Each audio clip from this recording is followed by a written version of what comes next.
الحمد لله وكفى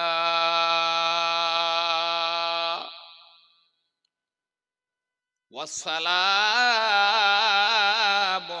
على عباده الذين اصطفى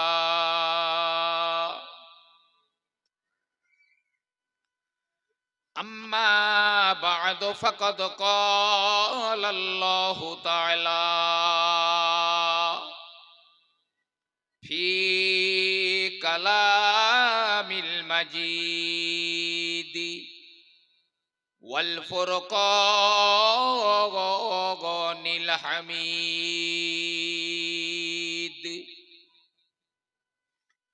بسم الله الرحمن الرحيم قد جاءكم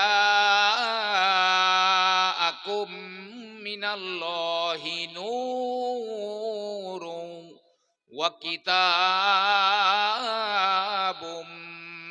مبين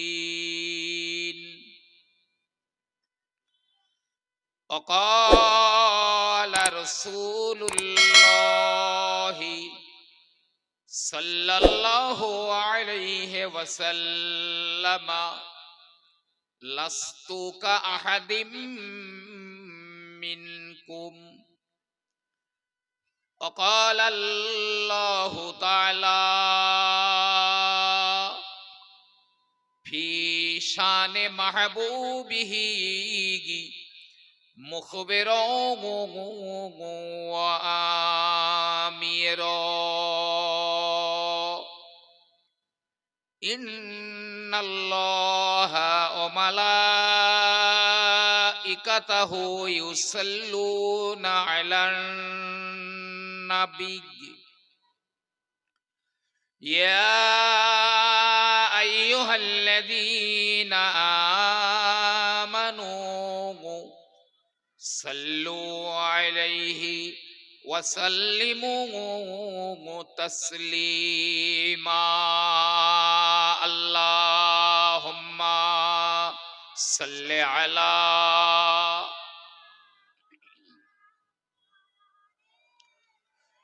وعلى آل سيدنا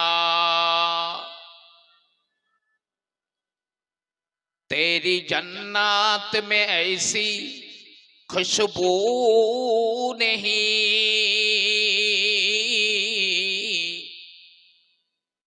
तेरी जन्नत में ऐसी खुशबू नहीं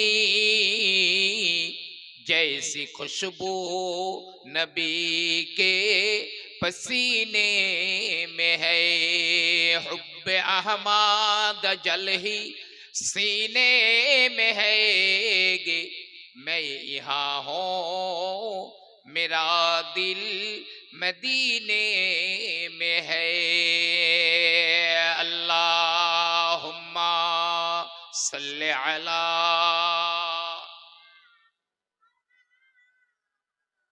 वअला आलि सय्यिदिना আলহামদুলিল্লাহ অধ্যকার এই মহতি জলসার সম্মানীয় সভাপতি সাহেব মুআজ্জাজ মুহতারাম মহাসম্মানীয় উলামায়ে কেরাম বিশেষত এই মহল্লার মসজিদের সম্মানীয় এবং যোগ্যতম ইমাম সাহেব বিদায়ী বক্তা মাজেরাইট পীর সাহেব হুজুর কিবলা রহমাতুল্লাহ আলাইহির আওলাদ জনাব মাওলানা রাকিবুল আজিজ সাহেব সম্মুখে বসে থাকা জ্ঞানী গুণী সুধী শ্রোতাবৃন্দ পর্দা নসীনা ধার্মিকা স্নেহশীলা আমার মায়েরা এবং বোনেরা মাশাআল্লাহ সন্ধ্যার পরপর থেকে এতক্ষণ পর্যন্ত ভিন্ন মুখে অনেক তথ্যপূর্ণ আলোচনা আপনারা শুনেছেন আমি গুনাহগার আপনাদের খিদমতে এসেছি আল্লাহ রাব্বুল আলামিন মেহেরবানি করলে একদম কিছু জানাশোনা কথা আমি আপনাদের খিদমতে আলোচনা করব। আমি প্রতিটি জলসাতেই জিজ্ঞাসা করে নিই কি কি আলোচনা করব, জলসাটা কি উদ্দেশ্যে হয়। ইমাম সাহেবের সঙ্গে দুপুর বেলাও একবার কথা হয়েছে, এখনো কথা হয়েছে। বললেন বিশ্ব নবী দিবস উপলক্ষে আজকের এই মাহফিল। তো তাই যদি হয়, আমি একদম জানাশোনা কথা একটু স্মরণ করিয়ে দিই। বিশ্ব নবী দিবস সম্পর্কেই আলোচনা, যে আমার প্রথম নম্বর কথা হলো, নবী দিবস বছরের যে কোনো দিনে যে কোনো সময় নবী দিবস পালন করা যায়। শুধুই যে আমার রবিউল আউয়াল মাসে কি রবিউল আউয়ালের 9 তারিখে কি 12 তারিখে করতেই হবে, এরকম কোনো ধরা বাঁধা নিয়ম নেই, যখন তখন করা যায়। তো নবী দিবস আমরা কেন করব, এর লাভ কোথায়, প্রথম আমার সেটা দেখতে হবে। নবী দিবস পালন করব, আমার লাভ কোন জায়গায়। এবং আমি যত কথা বলবো ইনশাআল্লাহ, যদি আপনি বলেন আমার বাড়িতে গেলে আমি প্রত্যেকটা দলিল দেখিয়ে দিতে পারবো কিতাব খুলে। এক নাম্বার কথা হলো, একদা প্রিয় নবী সাল্লাল্লাহু আলাইহি ওয়াসাল্লাম কতিপয় সাহাবাদেরকে নিয়ে মদিনার একজন আনসার সাহাবী, তার নাম ছিল আবু আমের আনসারী, তার বাড়িতে গেলেন। আবারও একদিন তিনি আবু আইয়ুব আনসারীর বাড়ি গেলেন। তো গিয়ে নবী পাক কি দেখলেন? নবী পাক গিয়ে দেখছেন বাড়ির মানুষ, পাড়ার মানুষ এক জায়গায় বসিয়ে আবু আমের আনসারী দাঁড়িয়ে দাঁড়িয়ে আমার নবী পাকের জন্মের ইতিহাস, জন্ম বৃত্তান্ত আলোচনা করছেন, আর সবাই বসে বসে শুনছে। নবী পাক যখন ওই মজলিসে গেলেন, সবাই দাঁড়িয়ে পড়লেন নবী পাকের সম্মানে। নবী পাককে জায়গাও দিলেন বসবার, নবী পাক বসলেন। কি বললেন নবী পাক? আল্লাহর নবী আল্লাহর হাবিব বললেন, হে বাবা আবু আমের, তোমরা এই জায়গায় বসে যে আমল করলে, আমি রাসূলুল্লাহ আমার জীবনের, আমার জন্মের বর্ণনা তোমরা করলে, আমার আল্লাহ পাক এত খুশি হয়ে গেলেন। ওই মজলিসে যারা আছো, আমার আল্লাহ পাক তোমাদের সবার গুনাহগুলো মাফ করে দিয়েছে। আর আমি রাসূলুল্লাহ বলি, আমিও বড় খুশি হয়ে গেলাম। কিয়ামতের মহাময়দানে ওই যারা এখানে বসেছিল ওদের জন্য সুপারিশ করা আমার জন্য ওয়াজিব হয়ে যাবে। নবী আমার আবু আমেরকে বললেন, এ বাবা আবু আমের, মান ফাআলা ফিলাকা, তোমার মতো এই কাজ যারা করবে, অর্থাৎ মানুষজনেরা সমবেত হয়ে আমার জীবনী, আমার জন্ম বৃত্তান্ত আলোচনা করবে, আমি রাসূলুল্লাহ বলছি না যা না যা তাকাগ, এ আমল করে তুমি যেমন নাজাত পেয়ে গেলে, ওই মজলিসে যারা থাকবে তারাও তোমার মতো কিয়ামতের ময়দানে নাজাত পেয়ে যাবে।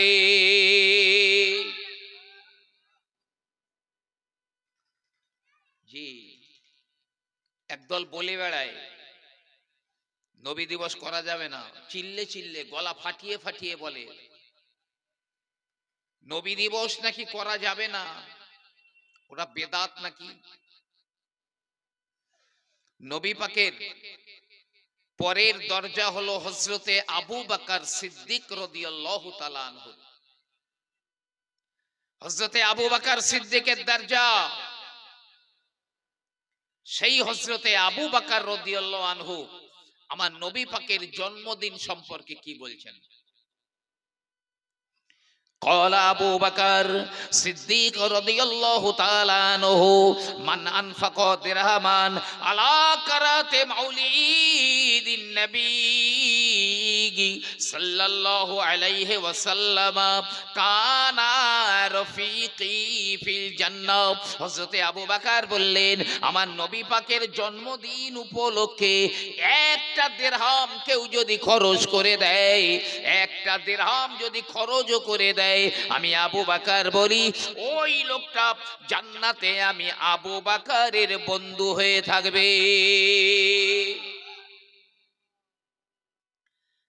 ভাই, জান্নাতে আবু বকর সিদ্দিকের বন্ধু হয়ে থাকার ভাগ্যটা খুব ছোট মনে করলেন? সে যে মানুষ হয়ে দুনিয়াতে জন্মেছিল, এই মানব জনম তার সার্থক হয়ে গেল। জি, এরপরে আসুন হযরতে ওমর রাদিয়াল্লাহু তাআলা আনহু কি বলছেন। যে ওমর সম্পর্কে আল্লাহর নবী বললেন, লাউ কানা বাদি নাবিয়্যুন লাকানা ওমর, আমার পরে কেউ যদি নবী হতো অবশ্যই ওমর নবী হতো। ওই হযরতে ওমর রাদিয়াল্লাহু আনহু বলেন, মান আযযামা মাউলিদিন নবী সাল্লাল্লাহু আলাইহি ওয়াসাল্লাম, যদি কেউ বিশ্বনবী দিবসকে সম্মান করে, যদি ইজ্জত করে, নবী দিবস হয়, ওই নবী দিবসকে যদি কেউ সম্মান করে, তাজিম করে, তাহলে যেন ফাকান মান আযযামা মাউলিদিন নবী ফাকাদ হালি ইসলাম, ওই লোকটা যেন ইসলাম ধর্মটাকেই জিন্দা করে দিল। জোরে বলুন না সুবহানাল্লাহ। এ ভাই, ইসলাম ধর্মকে যে জিন্দা করে দিল, আমার আল্লাহ রব্বুল আলামিন তাকে কি কখনো গলা ধাক্কা মেরে জাহান্নামে দেবেন? ইসলাম ধর্মকে সে পুরো জিন্দা করে দিল, যে নবী দিবসকে সম্মান করলো। যে উসমান গনি রাদিয়াল্লাহু তাআলা আনহুকে আল্লাহর নবী পর পর দুটো কন্যার সঙ্গে বিয়ে দিয়েছিলেন, যারই কারণে যুন্নুরাইন বলা হয়, দুটো নূরের অধিকারী বলা হয়, দুই নূরের অধিকারী। আচ্ছা ভাই, এখানে একটা কথা বলি, নবী পাকের দুই মেয়েকে পর পর একজনা ইন্তেকাল করলে আর একজনের সঙ্গে নবী বিয়ে দিয়েছিলেন, তো এই কারণে ওসমান গনিকে দুই নূরের অধিকারী বলা হয়। খালি নবী পাকের দুটো কন্যাকে এখানে নূর বলা হচ্ছে, তা নবী পাকের কন্যারা মেয়েরা যদি নূর হয়, তাহলে নবী কিসের? মাটির বলে মনে হয়। জি, আল্লাহর নবী বলেন, উসমান এত লজ্জাশীল, আল্লাহর ফেরেশতারা ওসমানকে দেখে লজ্জায় মাথাটা নিচু করে দেয়। ওই হযরতে ওসমান গনি রাদিয়াল্লাহু তাআলা আনহু বলেন, মান আনফাকা দিরহামান আলা কারাতে মাউলিদিন নবী সাল্লাল্লাহু আলাইহি ওয়াসাল্লাম ফাকান্নামা শাহিদা গাজওয়াতা বদর ওয়া হুনাইন। কেউ যদি নবী দিবস উপলক্ষে এক দিরহামও চাঁদা দিয়ে দেয়, খরচ করে দেয়, তাহলে যেন সে আমার রাসূলুল্লাহর সঙ্গে বদরের যুদ্ধে হাজির ছিল এবং হুনাইনের যুদ্ধে হাজির ছিল। এ ভাই, কম কথা? কিয়ামতের দিনে বদরের যুদ্ধের সাহাবারা যে লাইনে দাঁড়াবে, আর নবী দিবস উপলক্ষে এক দিরহাম যারাও খরচ করে, তাদেরকে আল্লাহ সেই কাতারে দাঁড় করাবেন। যাই তাই কথা?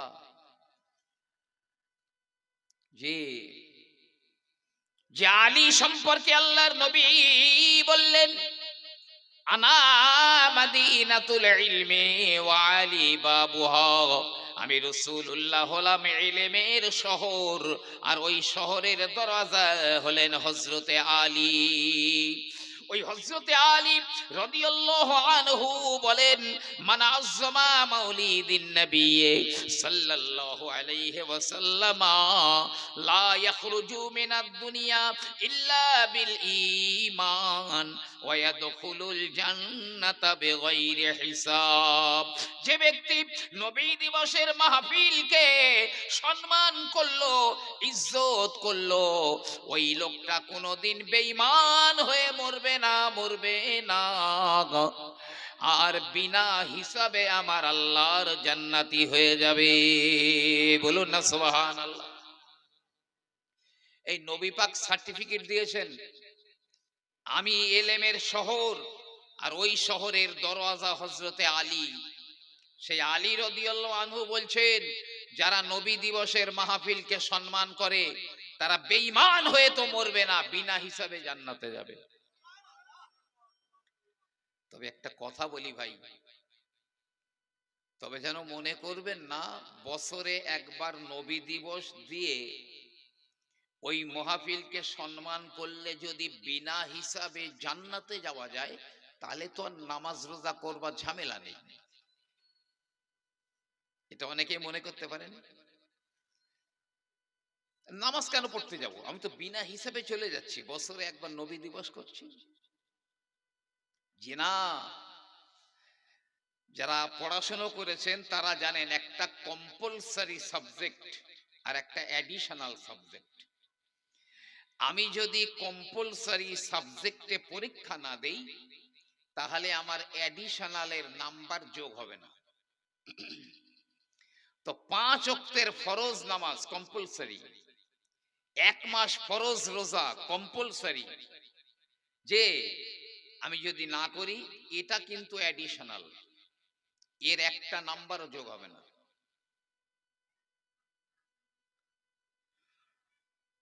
নবী দিবস পালন করছি, বিশাল গুরুত্ব আছে, তবে নামাজ অবশ্যই ফরজ, ওয়াজিব, সুন্নতে মুআক্কাদা এই কাজগুলো করতেই হবে, তাহলে এ নাম্বার যোগ হবে।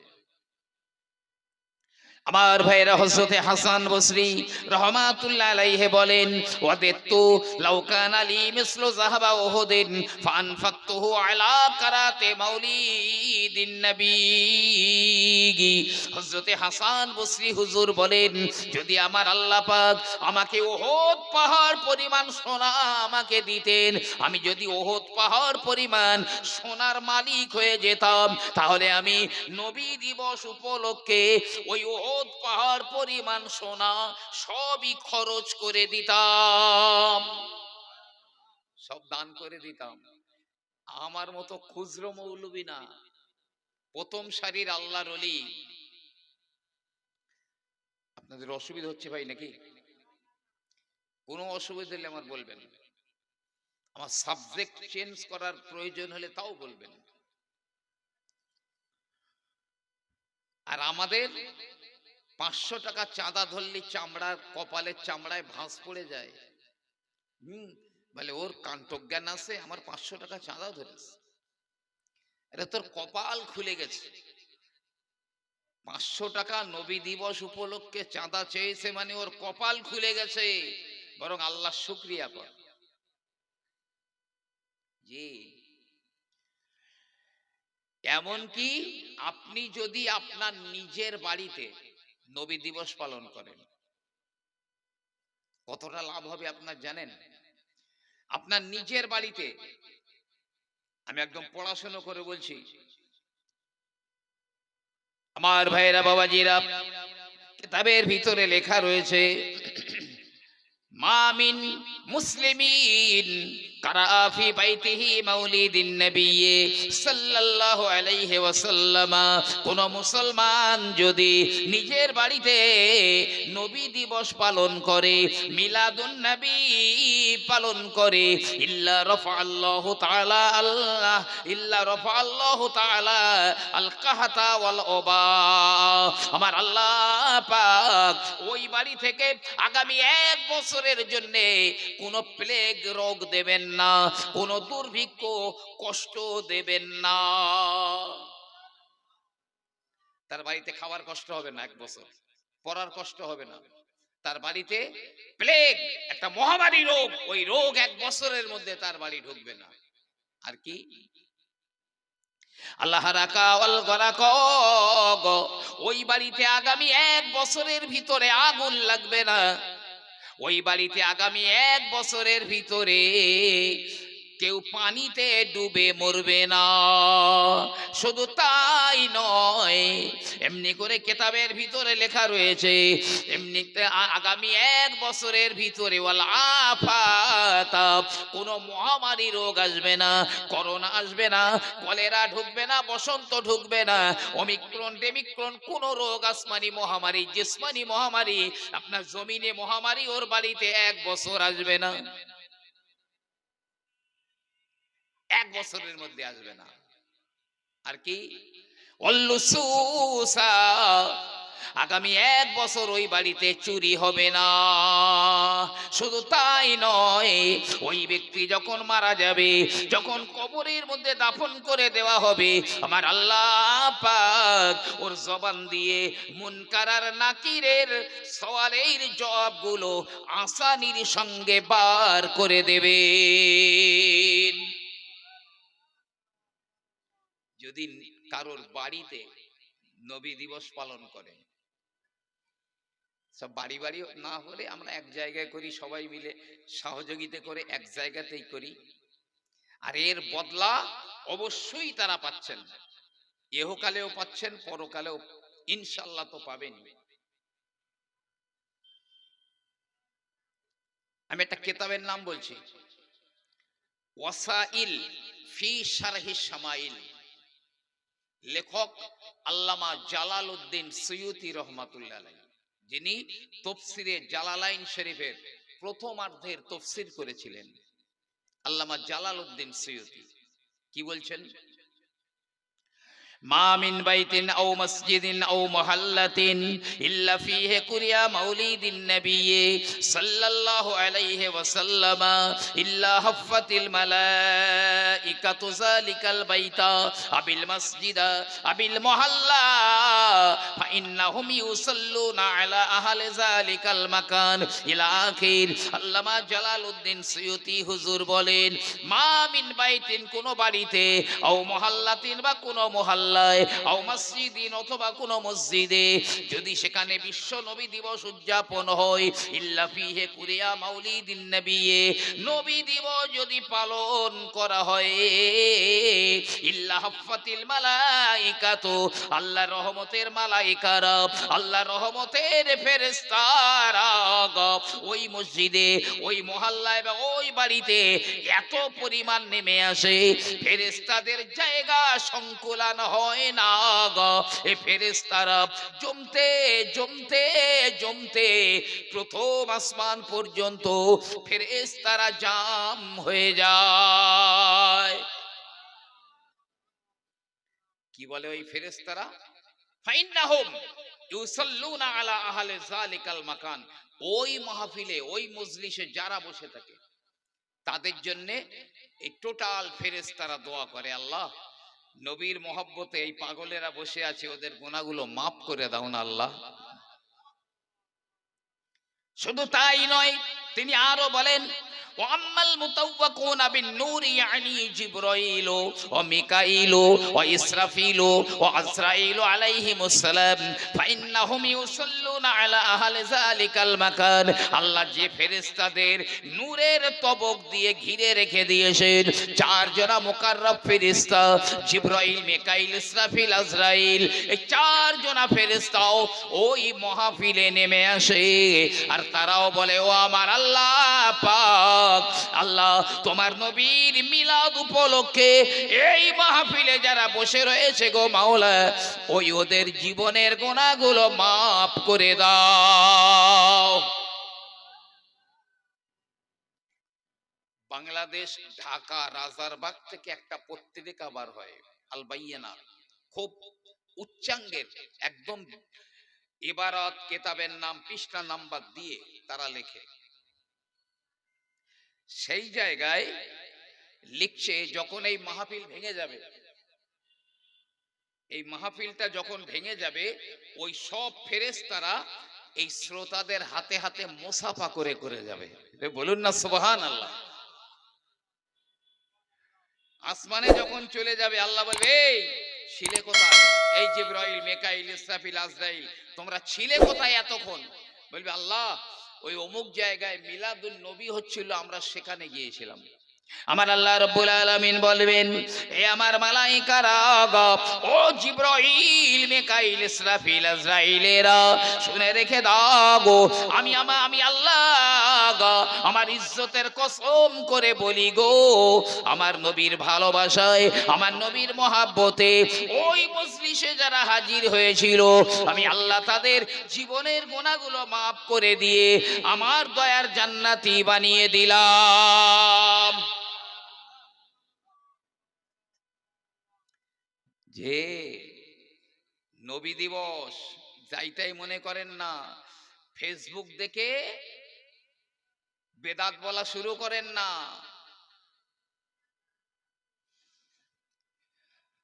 শুনুন, চার মুযহাবের চার ইমাম, তার মধ্যে ইমাম শাফি আলাইহির রহমা,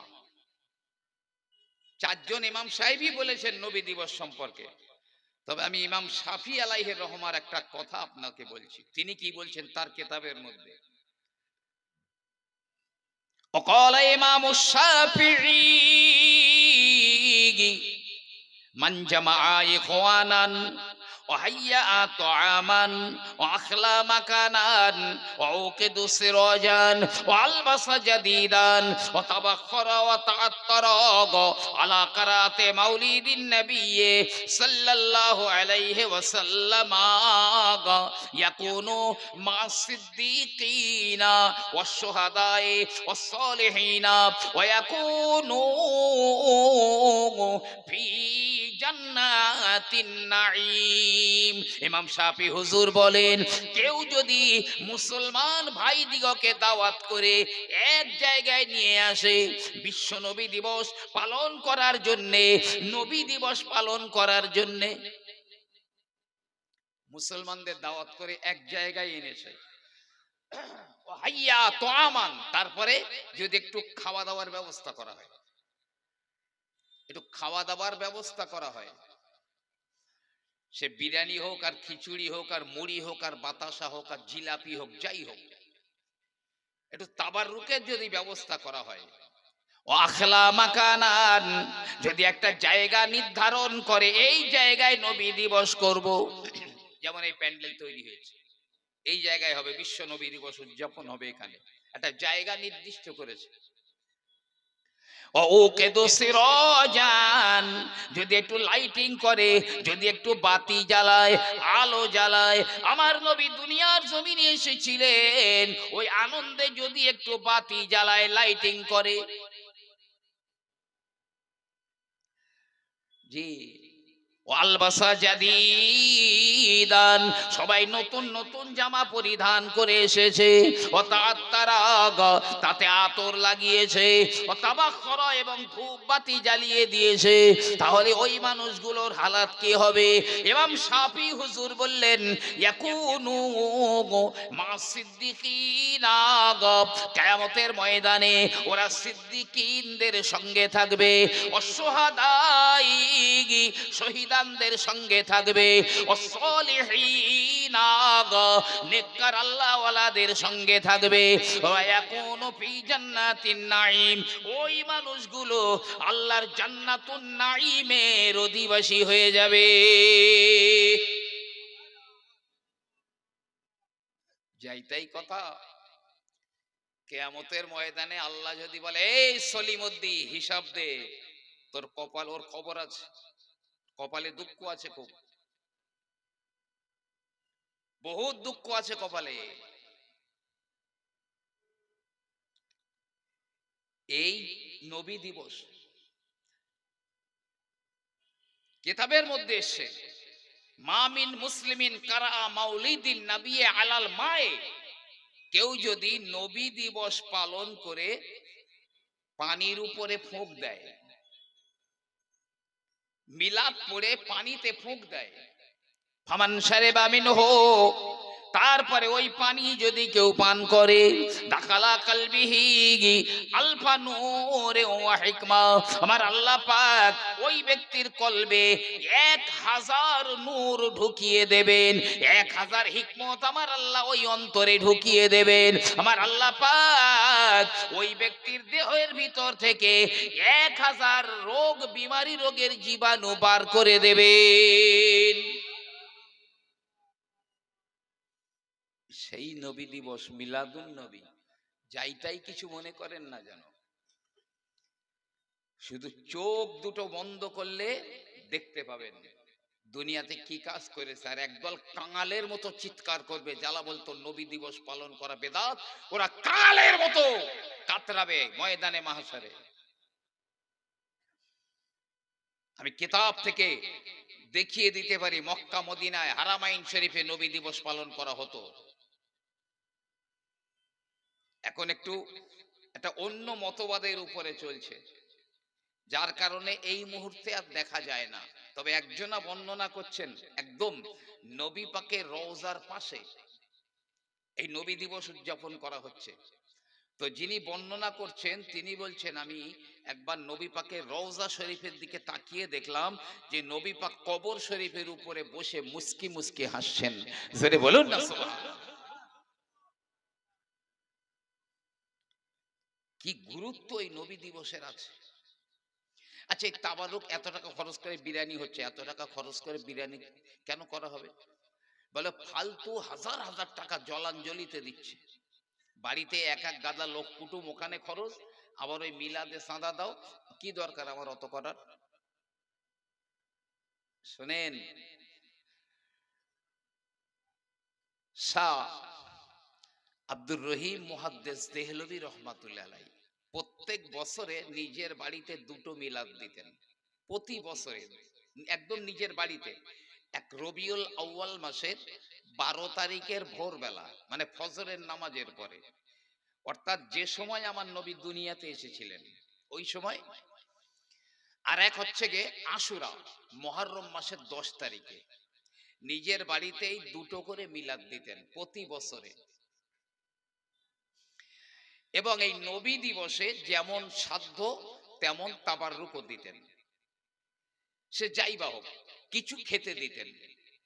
এক বছর রবিউল আউয়াল মাস পড়েছে, তো হুজুর দেখছেন রবিউল আউয়াল মাস তো পড়লো, তো এবারে তো তাবাররুক দেওয়ার ক্ষমতা নেই আমার, কিচ্ছু নেই।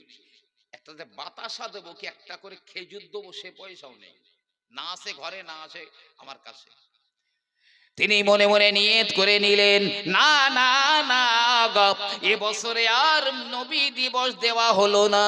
আল্লাহ পাক যদি ক্ষমতা দেন আগামী বছর আবার চেষ্টা করে দেখব। সিদ্ধান্ত ফাইনাল হয়ে গেল, এবারে নবী দিবস হবে না।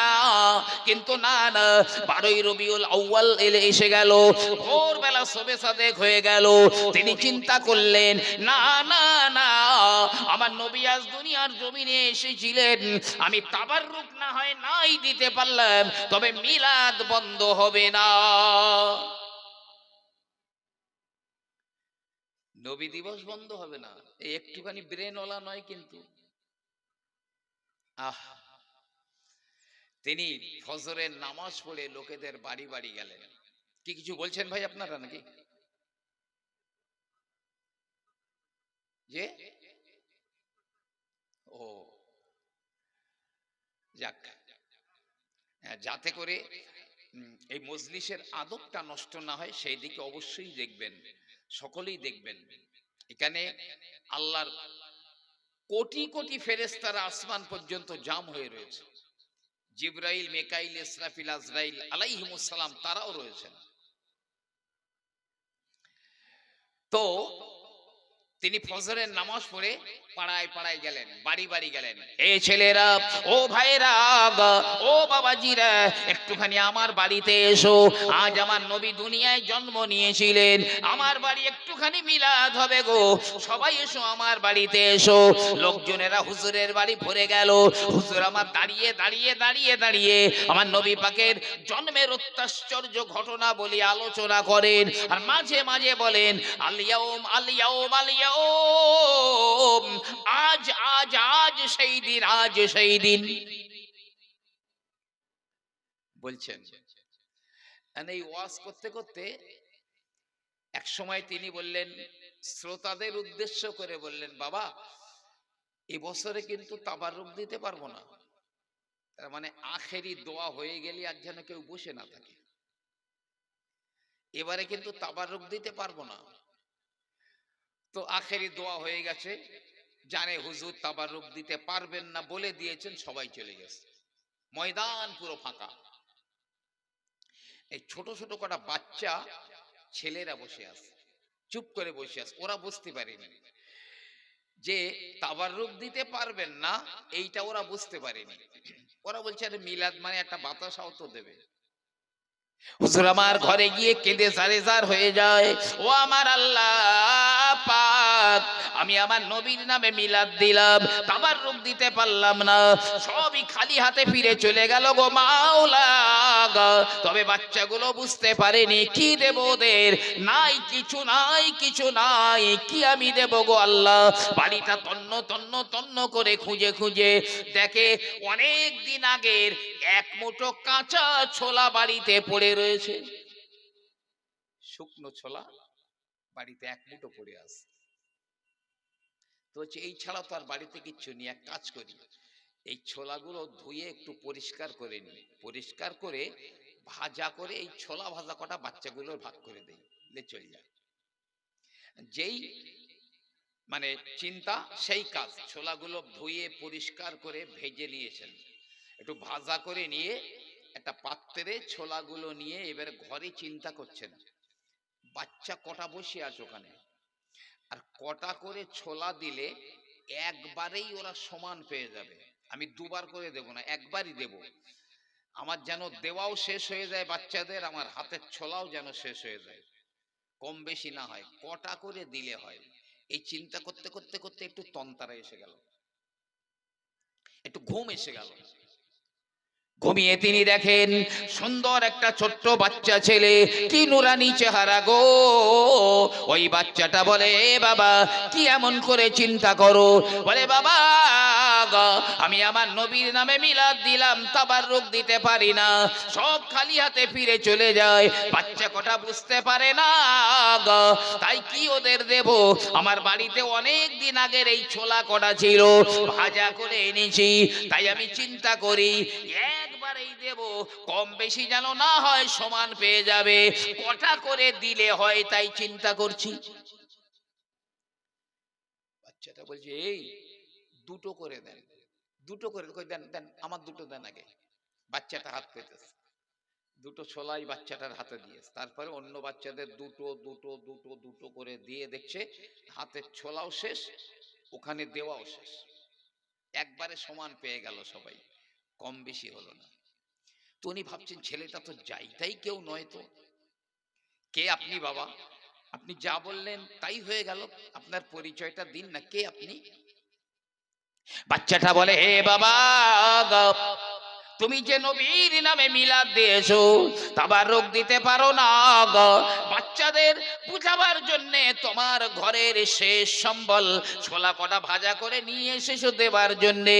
আমি আমি মদিনায় জমিনে আর থাকতে পারি না গো, আমি হলাম তোমার সেই নবী মুহাম্মাদুর রাসূলুল্লাহ।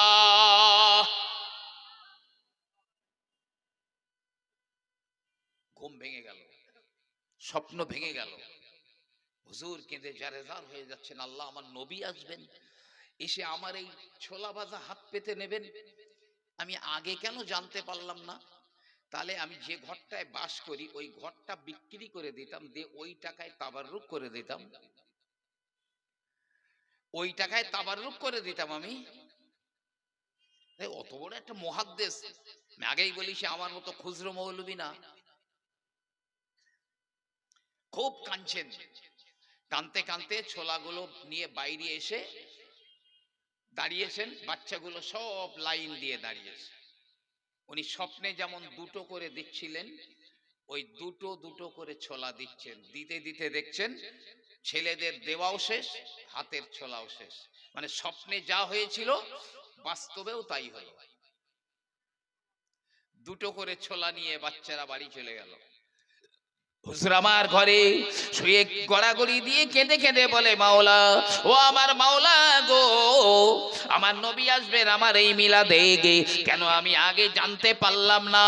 ও আমার আল্লাহ পাক, আমি যদি আগে জানতে পারতাম আমার ঘর বাড়ি বিক্রি করে মিলাদের তাবাররুক করে দিতাম।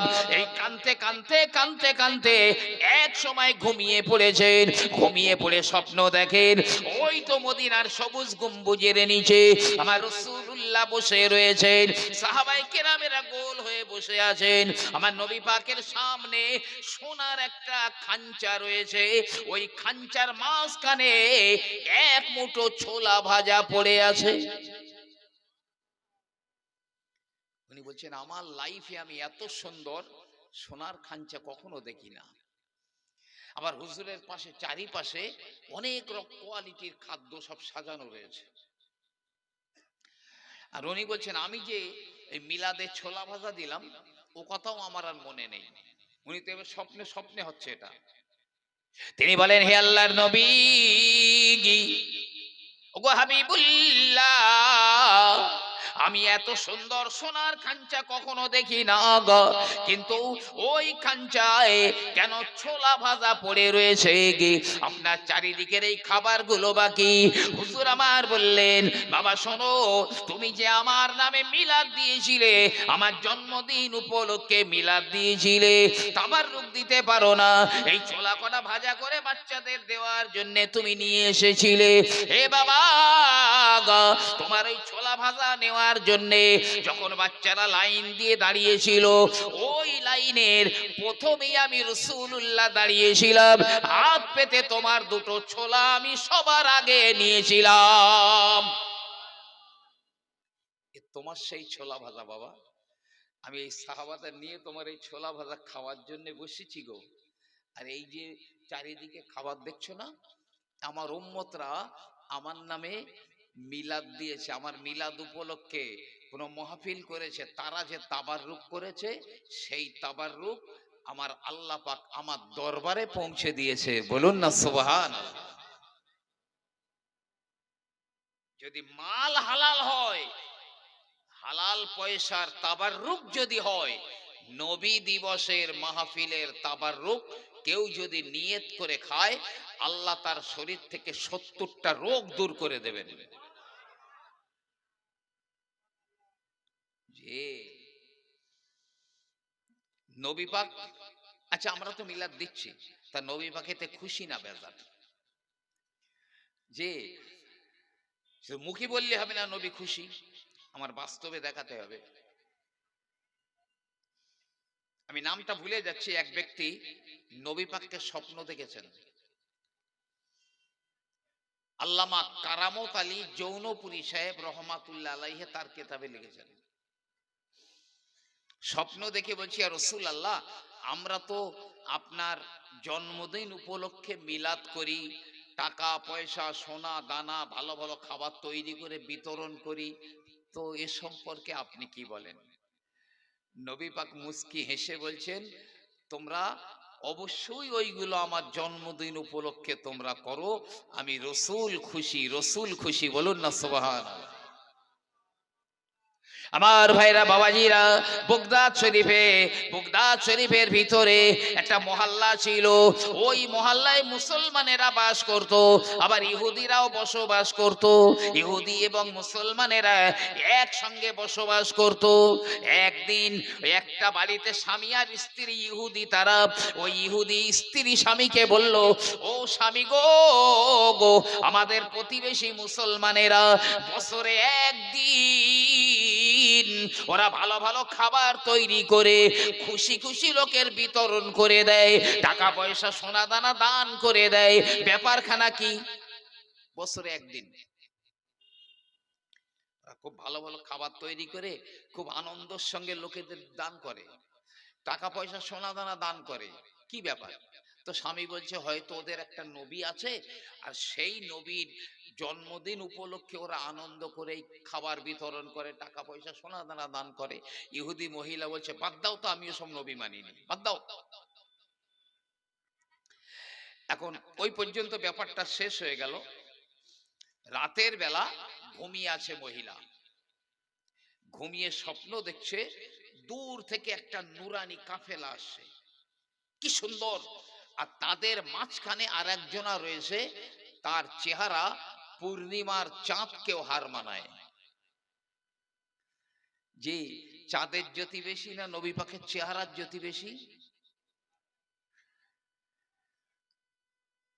পূর্ণিমার চাঁদের রাতে, ধবধবে পূর্ণিমার চাঁদ, রাতের বেলায় নবীজি বসে আছেন, অনেক সাহাবারা বসে আছেন।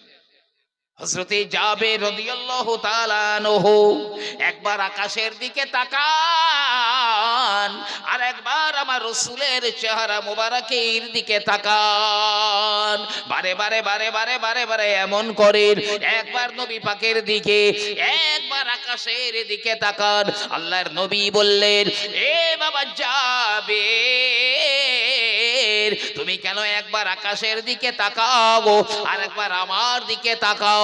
হযরতে জাবের রাদিয়াল্লাহু আনহু বললেন, আল্লাহর নবী গো, আমি দেখছিলাম আকাশের চাঁদের জ্যোতি বেশি না মদিনার চাঁদের জ্যোতি বেশি?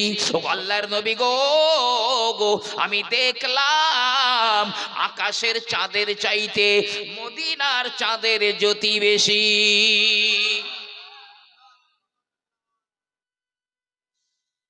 জি, আম্মা জান আয়েশা সিদ্দিকা রাদিয়াল্লাহু আনহা থেকে একটা হাদিস বর্ণিত আছে। আম্মা জান আয়েশা বলেন, কুনতু খিতু সাওবান লিরাসূলিল্লাহি সাল্লাল্লাহু আলাইহি ওয়াসাল্লাম ইলা আখির। আম্মা জান আয়েশা বলেন, রাতের বেলা আমি আল্লাহর নবীর জন্য একটা কাপড় সেলাই করছিলাম, সূচ দিয়ে, ছোট একটা সূচ দিয়ে আমার কাপড় সেলাই, নবী পাকের জন্য কাপড় সেলাই করছিলাম। হঠাৎ করে আমার প্রদীপ নিভে গেল, আলো নিভে গেল, আমার ঘর অন্ধকার হয়ে গেল। ইতিমধ্যে ফাদাখালান নবী সাল্লাল্লাহু আলাইহি ওয়াসাল্লাম ফি হুজরিহি, ইতিমধ্যে আল্লাহর নবী আমার ঘরের ভিতরে প্রবেশ করলেন। আমি দেখি আমার রাসূলুল্লাহর চেহারা মোবারক দিয়ে এত নূর বার হয়, আমার গোটা ঘরটা আলোয় আলোকিত হয়ে যায়। এমনকি আমার হারিয়ে যাওয়া সূচটা হারিয়ে গিয়েছিল অন্ধকারে, ও সূচখানা আমি কুড়িয়ে পেয়ে গেলাম। জি, যে সূচটা দিয়ে নবী পাকের জন্য কাপড় সেলাই করছিলেন, আলো নিভে যাওয়ার পরে সূচটাও হারিয়ে গেল পড়ে। নবী যেই ঢুকেছেন, নবী পাকের চেহারা মোবারকের আলোয় গোটা ঘর উদ্ভাসিত হয়ে গেল। আম্মা জান আয়েশা বলেন, সূচটাও আমি সহজে খুঁজে বার করে তুলে নিলাম। তো ইহুদি মহিলা দেখছে যে একটা কাফেলা আসছে, তার মাঝখানে একজন ব্যক্তি আছেন, কি নুরানি চেহারা। প্রায় কাছাকাছি এসে গিয়ে যিনি মাঝখানে ছিলেন তিনি দাঁড়িয়ে গেলেন দূরে, বাকিরা মহিলার কাছে চলে এলো। মহিলা বলে, তোমরা কারা গো? ওই যে দূরে দাঁড়িয়ে রয়েছেন তোমাদের মধ্যমণি, উনি বা কে কে কে একবার বলুন না। তখন সবাই বলে, ও ইহুদি মহিলা, ওই যে দূরে দাঁড়িয়ে রয়েছেন উনি হলেন আখেরি জমানার পয়গম্বর হাবিবুল্লাহ জনাবে মুহাম্মদুর রাসূলুল্লাহ সাল্লাল্লাহু আলাইহি ওয়াসাল্লাম, আর আমরা হলাম ওই নবীর সাহাবারা।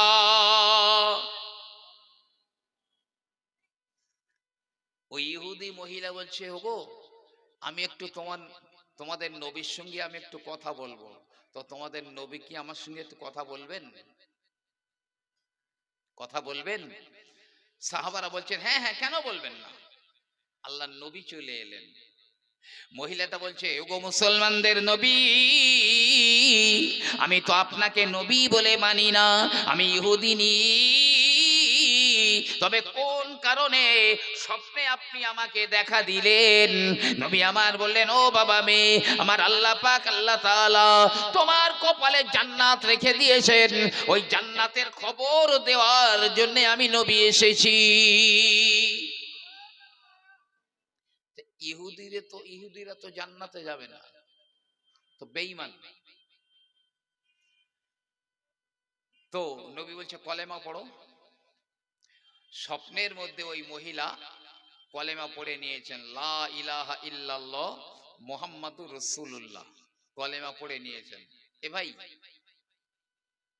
পৃথিবীতে প্রায় ৪৫০০ কম বেশি ধর্ম আছে।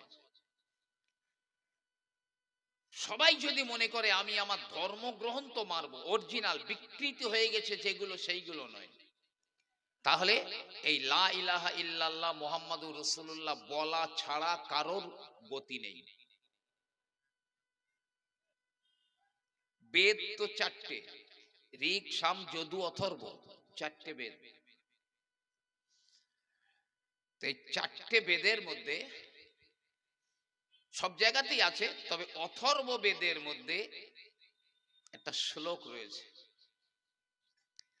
এই শ্লোকটাকে না বলা কথা বলতো, মানে আমার অমুসলিম ভাইদের যারা ধর্মগুরু, তাদের কাছে এই মন্ত্রটা ছিল না বলা কথা, মানে এই কথাটা কাউকে বলা যাবে না। কিন্তু সম্রাট আকবরের আমলে একজন সন্ন্যাসী মুসলমান হয়ে গিয়েছিল, হয়ে যাওয়ার পরে এই রহস্যটা বার করে দিয়েছে। শ্লোকটা কি জানেন? আমি বলছি, লা ইলাহা হর্তি পপম ইল্লো ইলহা পরম পদম। তোমরা যদি তোমাদের পাপগুলো মোচন করে নিতে চাও, তাহলে বলো আল্লাহ ছাড়া কোনো রব নেই, আল্লাহ ছাড়া কোনো ইলাহ নেই। লা ইলাহা হর্তি পপম ইল্লো ইলহা পরম পদম জন্ম বৈকুণ্ঠ পারা পিনুতি তজ্জপি নাম মুহাম্মাদম। আর যদি জনম জনম জান্নাত বাস করতে চাও, স্বর্গবাস যদি করতে চাও, তবে বলো মুহাম্মাদের নাম জপ করো, মানে মুহাম্মাদুর রাসূলুল্লাহ বলো। বেদের মধ্যেই রয়েছে স্পষ্ট, এবং এগুলো প্রকাশ করেছে বই আকারে, মুসলমানরা নয়, আমার হিন্দু ভাইদের মধ্যে। জি, এই দেখেন গুরু নানক, আপনি জেন্দা বেস্তা বলেন, ত্রিপিটক বলেন, গ্রন্থ সাহেব বলেন, বেদ বলেন, বাইবেল বলেন, যাই বলেন, সবটাই আছে। গুরু নানক তো স্বতন্ত্র একটা ধর্মের প্রবর্তক। গুরু নানক শিখ ধর্মের প্রবর্তক। জি, তাদের ধর্মগ্রন্থ গ্রন্থ সাহেব, তো গ্রন্থ সাহেবের মধ্যে খোদ গুরু নানক কি বলেছে জানেন? খোদ গুরু নানক কি বলেছে? कलमा एक पुकारिया दो जहाने कोई जो कहमना पाक है दो जुक जहन सही। বলছে সততা তোমরা কলেমায়ে তৈয়বা পড়বে, আর এই কলেমা যে পড়বে না, লা ইলাহা ইল্লাল্লাহ, এই কলেমা যে পড়বে না, দোজখ জাউন সহি, অবশ্যই তাকে দোজখে যেতে হবে। নেই কোথায়? আমার নবী পাকের টোটাল বর্ণনা বেদের মধ্যে আমি বললে আমার আলাদা একটা 2 ঘন্টা সময় লেগে যাবে। নবী পাকের টোটাল সিম্পটম, কবে আসবেন, কার বাড়ি আসবেন, মার নাম কি, বাপের নাম কি, টোটাল সব একদম বেদের মধ্যে আলোচনা আছে। তো ওই মহিলাকে নবী বলছেন এই ঘুমের মধ্যে হচ্ছে কলেমা পড়ো। তো ইহুদি মহিলা কলেমা পড়েছে, লা ইলাহা ইল্লাল্লাহ মুহাম্মাদুর রাসূলুল্লাহ। এখন নবী পাক ওই মহিলাকে বলছে, হে বাবা মেয়ে, তুমি কলেমা পড়ে নিয়েছো, তুমি এখন আর ইহুদি নও, এখন তুমি মুসলমান হয়ে গেলে গো বাবা গো। তুমি আমাকে কথা দাও, আমার কাছে ওয়াদা দাও গো, আগামীকাল সকালবেলা ঘুম থেকে উঠে তুমি আমার জন্মদিন উপলক্ষে তোমার মালিকানায় যা কিছু আছে, টাকা পয়সা গহনা সোনা দানা যা আছে, আমার আমার জন্মদিনের খুশিতে সব তুমি দান করে দেবে। ইহুদি মহিলা বলছে, ইয়া রাসূলুল্লাহ, আমি ওয়াদা করলাম কাল সকালে আমার মালিকানায় যা আছে আমি সব দান করব আপনার জন্মদিনের খুশিতে। সকাল হয়ে গেল, ওই মহিলা একটা টেবিল বার করেছে বাইরে, করে তার যা গহনা ছিল, সোনা দানা টাকা পয়সা সব ওই টেবিলে বার করছে ওই মহিলাই। এখন ওই মহিলা দেখছে ওর স্বামী আর এক সাইডে একটা টেবিল বার করেছে, করে তার মালিকানার টাকা পয়সা যা যেখানে সে বার করছে। এখন এই মহিলা ও স্বামীকে বলছে, হ্যাঁ গো, তো তুমি আবার ও সব কার জন্য বার করছো? স্বামী বলছে, তুমি যার জন্য বার করছো আমিও তার জন্য বার করছি। স্ত্রী বলছে, ওটা তো আমার স্বপ্ন ছিল, তুমি জানলে কিভাবে? স্বামী বলে, বিবি, গত রজনীতে গত রাত্রে আল্লাহর নবী তোমার কাছে তোমাকে কলেমা পড়িয়ে দিয়ে জান্নাতের সুসংবাদ দিয়ে তোমার কাছ থেকে যেমন ওয়াদা নিয়েছিলেন, তোমার কাছ থেকে আল্লাহর নবী আমার স্বপ্নের ভিতরে এসে আমাকেও কলেমা পড়িয়ে দিয়ে জান্নাতের সুসংবাদ দিয়ে আমার কাছ থেকে ওয়াদা নিয়েছেন আমি যেন ওই নবীর জন্মদিনের খুশিতে আমার মালিকানার সব কিছু দান করে দিই। তাহলে নবী পাকও চান তার জন্মদিনে উম্মত কিছু করুক। আচ্ছা, আল্লাহ কি করেছেন নবীর জন্মদিনে? বান্দা তো বলছে বেদাত। নবীর জন্মদিনে খুশি হয়ে আল্লাহ কি করেছেন? আল্লামা কারামত আলী জৌনপুরী সাহেব রহমাতুল্লাহ আলাইহি তার নূরে মুহাম্মাদি কিতাবের মধ্যে লিখছেন, মার্কেটে বাংলা বেরিয়েছে, কিনতে পাওয়া যায়। যদি আপনার চোখে পড়ে নূরে মুহাম্মাদি, তাহলে ওই বইটা অবশ্যই আপনি কিনে পড়বেন। তো আল্লাহ কি করেছেন আমি বলছি, তার আগে সকলের কাছে একটু হালকা রিকোয়েস্ট করছি, যদি কষ্ট মনে না করেন তাহলে যদি একটু একটু করে সামনের দিকে আসেন খুব ভালো হয়। আর সবাই মিলে একটু নবী পাকের শানে একটুখানি দরুদ শরীফ পড়েন, আল্লাহুম্মা সাল্লি আলা। একটু একটু করে সরে আসেন না, এই ফাঁকাগুলো একটু ঢেকে দেন। ওয়ালা আলে সাইয়্যিদিনা रसूलुल्लाह की मोहब्बत दिल में लेके आया हो, वो दौलत लूट नहीं सकता, वो दौलत लेके आया हो। अल्लाहुम्मा सल्ले अला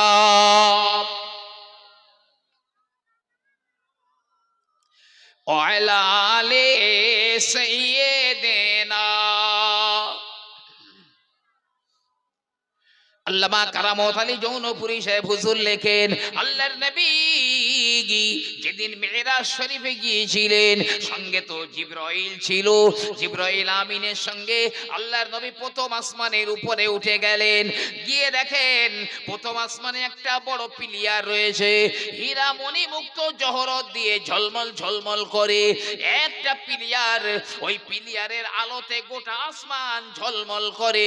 ওই পিলিয়ারের গায়ে লেখা রয়েছে মুহাম্মাদুর রাসূলুল্লাহ। দ্বিতীয় আসমানে গেলেন, দেখলেন সেম পিলিয়ার, একদম নূরে ঝলমল করছে, হিরে মণি মুক্ত দিয়ে তৈরি, তার গায়ে মুহাম্মাদুর রাসূলুল্লাহ। সাত আসমানে সাতটা পিলিয়ার দেখলেন নবী পাক। তো নবী জিবরাইলকে বলছে, ভাই জিবরাইল, এই পিলিয়ার গুলোর ইতিহাস বলবে? জিবরিল আমিন বলেন, ও আল্লাহর নবী, যেদিন আপনি জন্মগ্রহণ করেছিলেন আপনার জন্মদিনে আমার আল্লাহ রাব্বুল আলামিন খুশি হয়ে ফেরেশতাদের বলেছিলেন, ও মালাইকারা, আমি আমার নবীর জন্মদিনে বড় খুশি, যাও যাও আমার নবীর জন্মদিনের স্মৃতি হিসাবে প্রতি আসমানে আসমানে আমার নবীর নামে একটা করে পিলিয়ার বানিয়ে দাও। আপনার জন্মদিনে আল্লাহ এই পিলিয়ার গুলো বানিয়েছেন। আর শুধু তাই নয়, আপনার জন্মদিনের খুশিতে আল্লাহ পাক হাউজে কৌসারের চতুর্দিকে ৭০,০০০ বৃক্ষ রোপণ করেছেন, গাছ লাগিয়েছেন ৭০,০০০। ওই গাছের যে ফুল হবে ফল হবে, সেই ওই গাছের ফুল আর ফলগুলো যারা জান্নাতে যাবে তাদের আগরবাতি হিসাবে ব্যবহৃত হবে। এত সুগন্ধ, বলুন সুবহানাল্লাহ। আল্লাহ পাক করেছেন তাহলে। আবার নবী পাক তার জন্মদিনে উট জবাই করে মানুষকে মেহমানদারি করিয়েছিলেন, মেহমানদারি করিয়েছিলেন। তাহলে আমরা এটা বেদাত কোথায় পেলাম আমি তো বুঝতে পারছি না। যাক, ও আলোচনা আপাতত এখানে ইতি করলাম। এবার আসুন, সর্বপ্রথমে আল্লাহ কি বানিয়েছিলেন? জমিন হয়নি, আসমান হয়নি, কিছুই হয়নি, শুধু আল্লাহ পাক ছিলেন। তখন আল্লাহ কি বানিয়েছেন? হযরতে জাবের রাদিয়াল্লাহু তাআলা আনহু আল্লাহর নবীকে জিজ্ঞাসা করেন, ইয়া রাসূলুল্লাহ বিআবি আনতা ওয়া উম্মি, আমার মা বাবা আপনার কদমে কুরবান হয়ে যাক, আপনি আমাকে বলে দিন সর্বপ্রথমে কবলাল আসিয়া, সব কিছু সৃষ্টির আগে আমার আল্লাহ পাক কোন জিনিস সৃষ্টি করেছিলেন? আল্লাহর নবী বললেন, ও বাবা জাবের, আউয়ালু মা খালাকাল্লাহু নূরা নাবিয়িকা, সর্বপ্রথমে আমার আল্লাহ পাক তোমার নবীর নূরকে সৃষ্টি করেছিলেন। আল্লাহ আগে থেকে একটা নূর সৃষ্টি করে রেখেছিলেন। এক সময় আল্লাহ ওই নূরটাকে ধরলেন, তার কুদরতি হাতে খামচা মেরে ধরলেন, ধরে বললেন, কুনি, হয়ে যা, হাবিবি মুহাম্মাদান, আমার বন্ধু মুহাম্মদ হয়ে যা। ওই নূরটা নূরে মুহাম্মাদি হয়ে গেল। বলুন সুবহানাল্লাহ। আর ওই নূরটাকে আল্লাহ এত সম্মান দিয়েছেন, তিনি নিজের দিকে নিসবত করে বললেন, মিন নূরি, আমার নূর থেকে আমি বানিয়েছি আমার নবীকে। আল্লাহর জাতি নূর নয়, কিন্তু আল্লাহর সৃষ্টি করা নূর। শুধু ওই নূরে মুহাম্মাদিকে সম্মান দেওয়ার জন্য আল্লাহ বলেছেন, মিন নূরি, আমার নূর থেকে বানিয়েছি।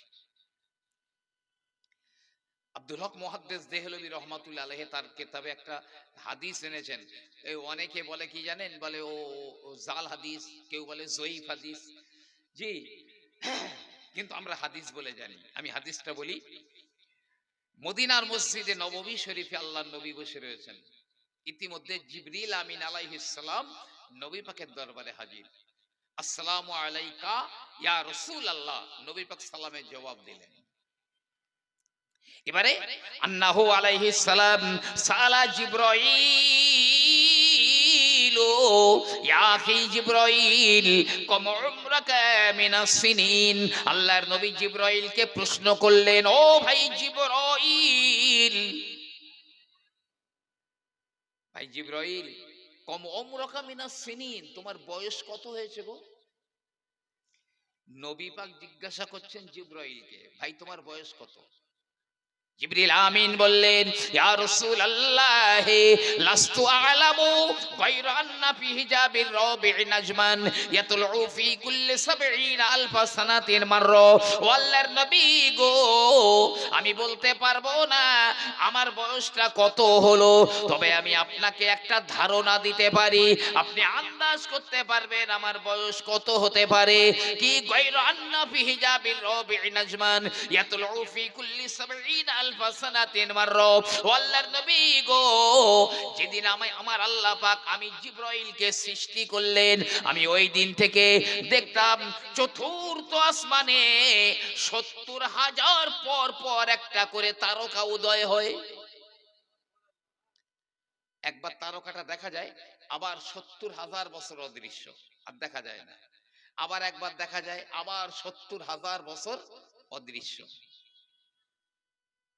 জিবরিল আমিন বলেন, আয় আল্লাহর নবী, ওই যে তারকাটা ৭০,০০০ বছর পর পর একবার করে উদয় হয়, আমি জিবরাইল ওই তারকাটা ৭২,০০০ বার উদয় হতে দেখেছি।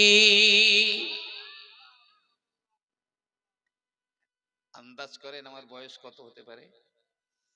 ৭০,০০০ বছর পর একবার ওঠে তারাটা, আর জিবরাইল বলছে আমি ৭২,০০০ বার উদয় হতে দেখেছি।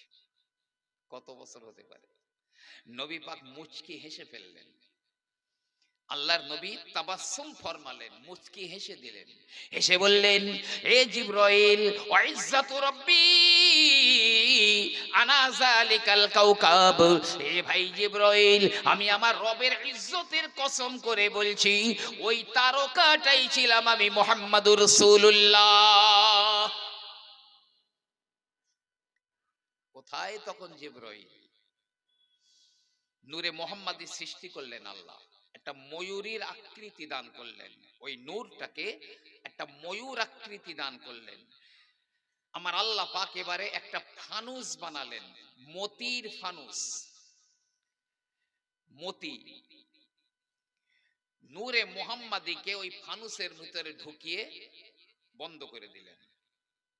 জি, এবারে আল্লাহ একটা গাছ বানালেন, 4 কাণ্ড বিশিষ্ট একটা গাছ। আল্লামা রুহুল আমিন রহমাতুল্লাহ আলাইহি তার মিলাদে মুস্তফা কিতাবেও লিখেছেন, 4 কাণ্ড বিশিষ্ট একটি গাছ বানালেন। গাছটার নাম হচ্ছে শাজারাতুল ইয়াকিন বা বিশ্বাসের গাছ। এবারে আমার আল্লাহ রাব্বুল আলামিন ওই নূরে মুহাম্মাদির ফানুসটা ওই শাজারাতুল ইয়াকিনে ঝুলিয়ে দিলেন, লটকে দিলেন। কত বছর থাকলো? 70,000 বছর ওই গাছে লটকানো আছে। ওই নূরে মুহাম্মাদি ফানুসের ভিতরে আমার আল্লাহ রাব্বুল আলামিনের তাসবিহ তাহলিল করলেন 70,000 বছর। 70,000 বছর পরে ফানুসটাকে আল্লাহ নামালেন, নূরে মুহাম্মাদিকে বার করলেন।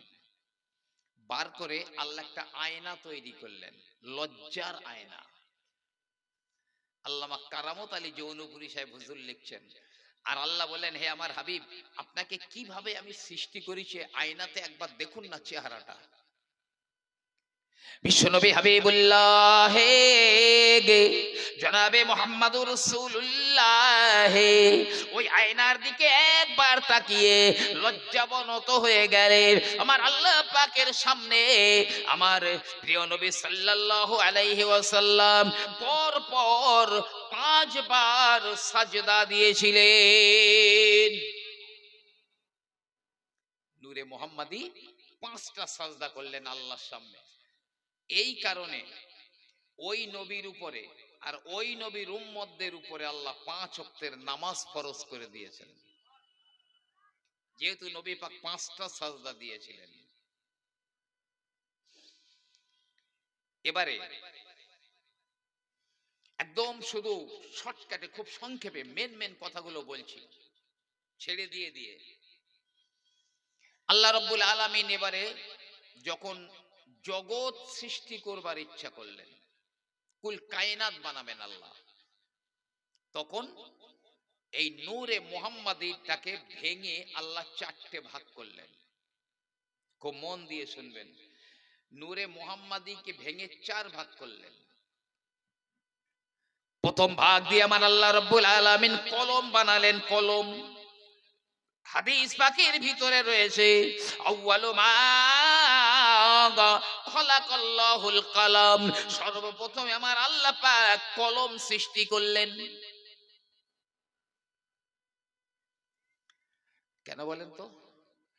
আল্লাহ বিশ্বের মানব জাতিকে বলে দিলেন যেন ওই কলমের মাথায় এত পাওয়ার, তুমি যদি ওই তোমার কলমের জোর থাকে তাহলে তুমিও একদিন চাঁদে যেতে পারবে, মঙ্গল গ্রহে যেতে পারবে। মানে লেখা পড়া, আমরা বলি লেখা পড়া। আগে কলম তৈরি করেছেন আল্লাহ সর্বপ্রথমে, তখন কিচ্ছু বানাননি। আর হেরা গুহায় সর্বপ্রথমে নবী পাক ধ্যানস্থ রয়েছেন, মরুর নিস্তব্ধতাকে খান খান করে প্রতিধ্বনিত হলো, ইকরা, পড়ো। জি, আমাদের এই শরীয়তের প্রথম কথা আতুর ঘরে কথা বলেছে পড়ো। প্রথমে আল্লাহ নামাজ ফরজ পড়তে বলেননি, আল্লাহ প্রথমে রোজা করতে বলেননি, হজ যাকাত কোরবানি দিতে বলেননি। প্রথমে আল্লাহ বলেছেন এই শরীয়তের আতুর ঘরে বলেছেন পড়ো। এই পড়া হলো মুসলমানদের প্রথম ফরজ। কলম তৈরি করলেন প্রথম ভাগ দিয়ে। নূরে মুহাম্মাদের দ্বিতীয় ভাগ দিয়ে আমার আল্লাহ পাক লাওহে মাহফুজ বানালেন। যে লাওহে মাহফুজে আল্লাহ কোরআন সংরক্ষণ করে রেখেছিলেন, বাল হুয়া কুরআনুম মাজিদ, ফি লাউহি মাহফুজ, বরং এটা ওই কোরআন যেটা লাউহে মাহফুজে সংরক্ষণ করা ছিল। আল্লাহ এবারে কলমকে বলছে কলম লেখ। কি লিখবো আল্লাহ? তো বলছে কিয়ামত পর্যন্ত আমি আল্লাহ যা কিছু ঘটাবো আমার টোটাল এলেম গুলো সব লিখে দে। কলম প্রথমে লিখলো বিসমিল্লাহির রহমানির রহিম। তারপরে আল্লাহ টোটাল সব ইলম গুলো লিখে দিলেন, কিয়ামত পর্যন্ত যা ঘটবে। কালি শুকিয়ে গেছে, ওই কালি আর মুছবে না, ও কালি আর মুছবে না। তকদির মানব মানে আদম সৃষ্টির 50,000 বছর আগে আল্লাহ মানুষের তকদির বা ভাগ্য লিখে রেখে দিয়েছেন। সেই ভাগ্যের একদম নট নড়ন চড়ন। যদি বলেন আপনারাই তো ওয়াজ করেন, লা ইয়ারুদ্দুল কদরা ইল্লা বিদুআ, তকদির পরিবর্তন হয় না, তবে দোয়ার দ্বারাই পরিবর্তন হয়। তার মানে এই নয় যে আমি আপনার জন্য দোয়া করলাম, কি কোনো পীর সাহেব দোয়া করলো আপনার জন্য, আল্লাহ নতুন করে আবার আপনার তকদিরে কিছু লিখে দিলেন না।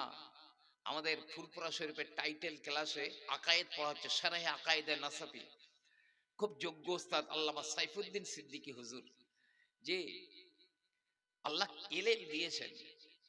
তো উনি এই হাদিসটা বার করতে 2 দিন না 3 দিন সময় চেয়েছিলেন। খুঁজে খুঁজে খুঁজে খুঁজে কেতাবের পোকা খুঁজে খুঁজে বার করে দিয়েছেন। কি লিখছেন? সেই আল্লাহ তকদিরে কারো লিখেছে একজনের বয়স ধরুন 50 বছর, 50 বছর পরে মরে যাবে। আল্লাহ পাক জানেন ওই ব্যক্তির জন্য একজন পীর সাহেব দোয়া করবে, আল্লাহর হায়াত বাড়িয়ে দাও। কি কোনো ভিখারি দোয়া করবে, আল্লাহর হায়াত বাড়িয়ে দাও। তো সেখানে আল্লাহ লিখে রেখেছেন ওর হায়াত 50 বছর, তবে একজন দোয়া করবে তার জন্য আমি ওর 20 বছর বয়স বাড়িয়ে দিলাম, প্লাস 20, 50 প্লাস 20, 70 ইজিক্যাল টু 70 বছর তখনই করে রেখে দিয়েছেন। এই হলো দোয়ার দ্বারাই তকদির পরিবর্তন, নতুন করে কিছু লেখা হবে না। লাউহে মাহফুজ তাতে সব লিখে দিয়েছে কলম। আমার আল্লাহ রাব্বুল আলামিন এবারে নূরে মুহাম্মাদীর তৃতীয় অংশ দিয়ে, তৃতীয় ভাগ দিয়ে তার নিজের আরশে আজিমটা বানিয়েছেন। সরে বলুন না সুবহানাল্লাহ। আল্লাহ তার নিজের আরশ বানিয়েছেন। আল্লামা হুজুরের কিতাবে আছে, জি এই নূরে মুহাম্মাদী কিতাবে অনেক অনেক কিতাবে আছে, একটা দুটো কিতাবে না। আল্লাহ তার আরশ বানিয়েছেন নূরে, তার নবী পাকের নূরের একটা অংশ দিয়ে। একটা রিওয়ায়াত আছে আল্লাহ যখন পানির উপরে আরশ বানিয়েছিলেন, আরশটা টলমল টলমল করছিল। যখন সেই আরশের গায়ে আল্লাহ লিখে দিলেন লা ইলাহা ইল্লাল্লাহ মুহাম্মাদুর রাসূলুল্লাহ, সঙ্গে সঙ্গে আরশটা থেমে গেল। জোরে বলুন না সুবহানাল্লাহ। জি, তো নবী পাকের নূরের একটা অংশ দিয়ে আল্লাহ তার আরশ বানিয়েছেন, আরশ। সেই আরশে আজিমে নবী পাকের স্থানটা কতটা এটা আন্দাজ করুন। মুসা নবী আলাইহিস সালাম তুর পাহাড়ে গেছেন, রব্বে আরিনি, রব্বে আরিনি, ও মাওলা দেখা দাও। আমার আল্লাহ বললেন লান তারানি, কখনোই তুমি আমাকে দেখতে পাবে না। বারে বারে মুসা বলে রব্বে আরিনি, আল্লাহ দেখা দাও গো। আর আমার আল্লাহ বারে বারে বলেন লান তারানি, এই মুসা তুমি কখনোই আমাকে দেখতে পাবে না। মুসা যখন বারে বারে বলে, আল্লাহ বললেন মুসা আজ তুমি বাড়ি ফিরে যাও, আগামীকাল তুর পাহাড়ে এসো, আমি আমার নূরের তাজাল্লি নিক্ষেপ করব। যদি তুমি সহ্য করতে পারো আগামীকাল তুর পাহাড়ে এসো। মুসা নবী ফিরে চলে গেলেন। পরের দিনে তুর পাহাড়ে নবী মুসা এলেন। তুর পাহাড়ের উপরে উঠবেন, জুতো রয়েছে পায়ে। আমার আল্লাহ বললেন হে মুসা ফাকলা নালাইক, জুতো দুটো খোলো। আমার সঙ্গে দিদার করতে আসছো, একটা পবিত্র জায়গায় আসছো, জুতো পায়ে দিয়ে এই জুতো খুলে ওঠো। মুসা নবী জুতো খুলে তুর পাহাড়ে উঠলেন, উঠে বলেন রব্বে আরিনি, আয় আল্লাহ দেখা দাও 70,000 পর্দার ভিতর থেকে একটা সূচের আগায় যতটুকু নূর ধরে ওই নূরটা 70 বার ধোয়ার পরে যতটুকু বাকি থাকে ওই নূরটা তুর পাহাড়ে আমার আল্লাহ রব্বুল আলামিন নিক্ষেপ করলেন। ছোট্ট সূচ, ওর আগায় কতটুকু নূর ধরে ওইটা 70 বার ধুয়েছেন আল্লাহ, তারপরে যতটুকু ছিল ততটুকু নূর তুর পাহাড়ে ফেলে দিয়েছে। পাহাড় পুড়ে সুরমা হয়ে গেল, আগুনের আঙ্গার হয়ে গেল। কয়লা আগুনে দিলে যেমন টকটকে লাল হয়ে যায়, তুর পাহাড়টা তেমন লাল হয়ে গেল। মুসা নবী বেহুশ হয়ে পড়ে গেলেন। যখন আল্লাহ পাক মুসা নবীর জ্ঞানটা ফিরিয়ে দিলেন, মুসা নবী বলে মাওলা রে, পাহাড় পুড়ে গেল, আগুনের আঙ্গার হয়ে গেল, সুরমা হয়ে গেল, আমি সেই আগুনের আঙ্গারের উপরে অসহায় হয়ে পড়ে আছি আল্লাহ, তবে আমি মুসা কেন পুড়ে গেলাম না? আল্লাহ পাক বলেন এ মুসা, তুমি এই জন্যই তোমাকে আমি পড়াতে পারি না, এখন তোমার ভিতরে রয়েছে আমার পেয়ারা নবীর নূর, নূরে মোহাম্মদীটা তোমার ভিতরে রয়েছে, এই জন্য পড়াতে পারি না। কিতাবের নাম বলছি নাসরুত্তিব, মাওলানা আশরাফ আলী থানভী সাহেব রহমাতুল্লাহ এর লেখা, আমি নিজে পড়ে বলছি। তিনি বলছেন ইব্রাহিম নবী আলাইহিস সালামকে তো আগুনে ফেলা হয়েছিল, নমরুদের আগুনে, পড়েনি কেন?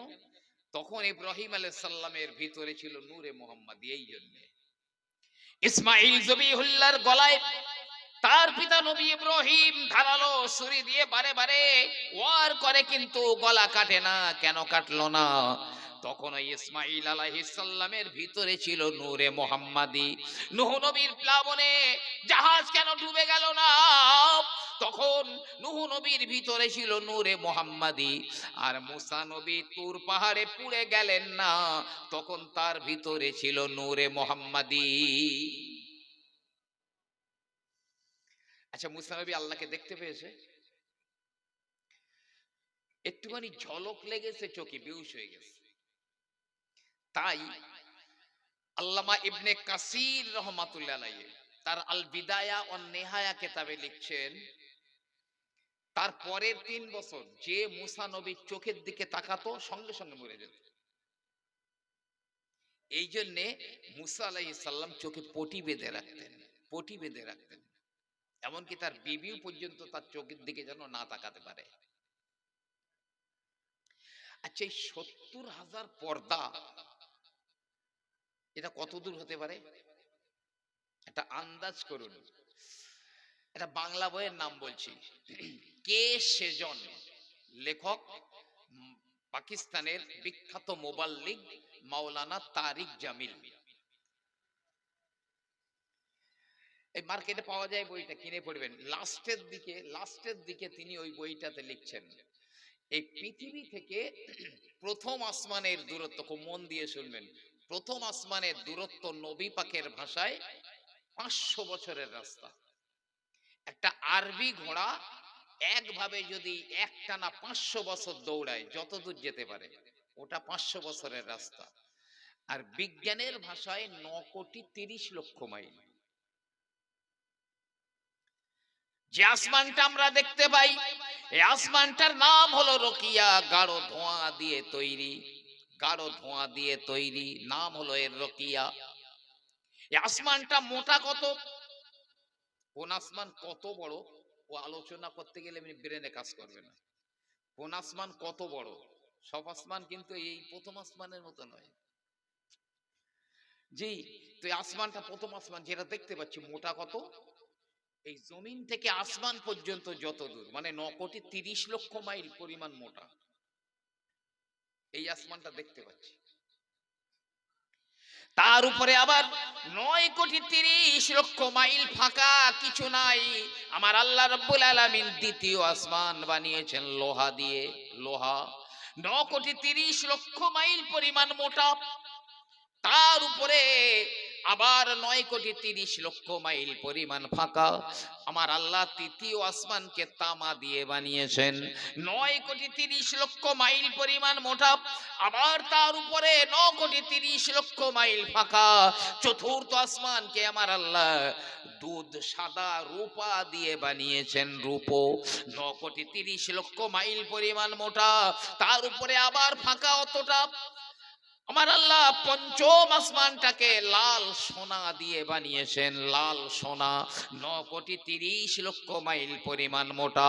আবার তার উপরে 9,30,00,000 মাইল পরিমাণ ফাঁকা। ষষ্ঠ আসমানকে আমার আল্লাহ নীলকান্ত মণি দিয়ে বানিয়েছেন, 9,30,00,000 মাইল পরিমাণ মোটা। আবার 500 বছরের রাস্তা ফাঁকা। সপ্তম আসমানকে আমার আল্লাহ লাল আকিক পাথর দিয়ে বানিয়েছেন, 9,30,00,000 মাইল পরিমাণ মোটা। তার উপরে বাইতুল মামুর মানে ফেরেশতাদের কিবলা, আবার অতটা দূর সিদরাতুল মুনতাহা। তারপরে আবার অতটা দূর আমার আল্লাহ রব্বুল আলামিনের নূরের পর্দা শুরু।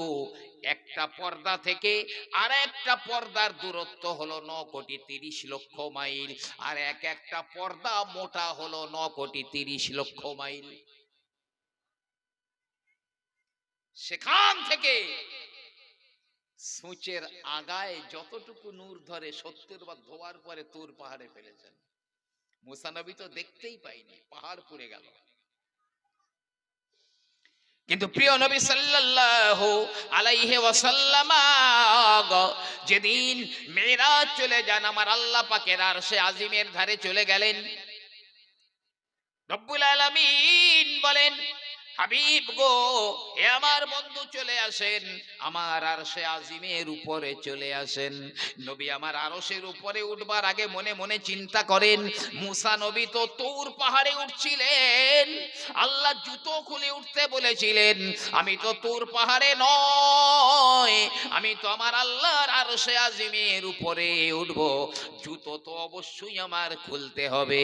নবী আমার জুতো দুটো খুলতে যান, আল্লাহ বলেন, না না না হাবিব, জুতো খুলবেন না, আপনার ওই জুতোর ছোঁয়া পেয়ে আমার আরশটা আজ ধন্য হয়ে যাবে।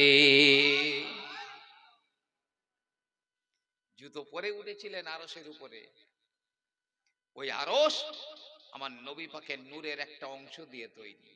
তাহলে বলেছিলাম নূরে মুহাম্মাদি 4 ভাগ হয়েছে। প্রথম ভাগে কলম, দ্বিতীয় ভাগে লাউহে মাহফুজ, আর তৃতীয় ভাগে আল্লাহর আরশ, থাকলো এক ভাগ। ওই এক ভাগ নূরটা 6,000 বছর ধরে আমার আল্লাহ রব্বুল আলামিনের তাসবিহ তাহলিল করলেন। 6,000 বছর হয়ে গেল, আমার আল্লাহ ওই এক ভাগ নূরটাকে ভেঙে আবার 4 ভাগ করলেন। প্রথম ভাগ দিয়ে আমার আল্লাহ পাক কুরসি বানালেন। কুরসি, কুরসি হলো আল্লাহর কুদরতি কদম রাখার জায়গা। আয়াতুল কুরসি আমরা বলি না, ওয়াসিয়া কুরসিয়ুহুস সামাওয়াতি ওয়াল আরদ, আল্লাহর কুরসিটা 7 আসমান 7 জমিন ঘিরে রয়েছে। আমার আল্লাহ রব্বুল আলামিনের কুরসি, ওই কুরসি বানিয়েছেন নূরে মুহাম্মাদের একটা অংশ দিয়ে। দ্বিতীয় ভাগ দিয়ে আমার আল্লাহ পাক তার আরশ বহনকারী 8 জনা ফেরেশতা বানিয়েছেন। আল্লাহর আরশটা 8 জনা ফেরেশতায় ধরে আছে। জি, তো নবী আল্লামা ইবনে কাসির রহমাতুল্লাহ আলাইহি আল বিদায়া ওয়ান নিহা কিতাবে, মানে এক জায়গায় করলে এই এতটা এতটা মোটা হবে, এতটা মোটা হবে। তাতে লিখছেন আল্লাহ ওই 8 জনা ফেরেশতার একটা ফেরেশতার বর্ণনা দেওয়ার অনুমতি দিয়েছেন। তো নবী পাক বলছেন,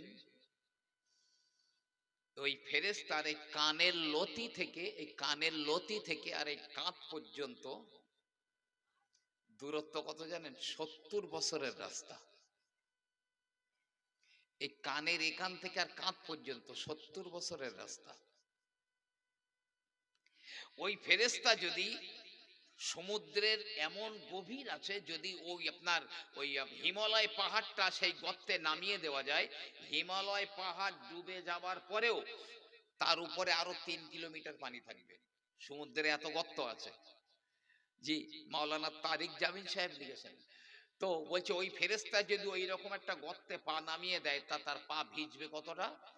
বলছে তার পায়ের গিরো গিরো পর্যন্ত পানি উঠবে না। ওই ফেরেশতার পায়ের গিরো পর্যন্ত পানি উঠবে না। তাই 8 জনা ফেরেশতা বানিয়েছেন।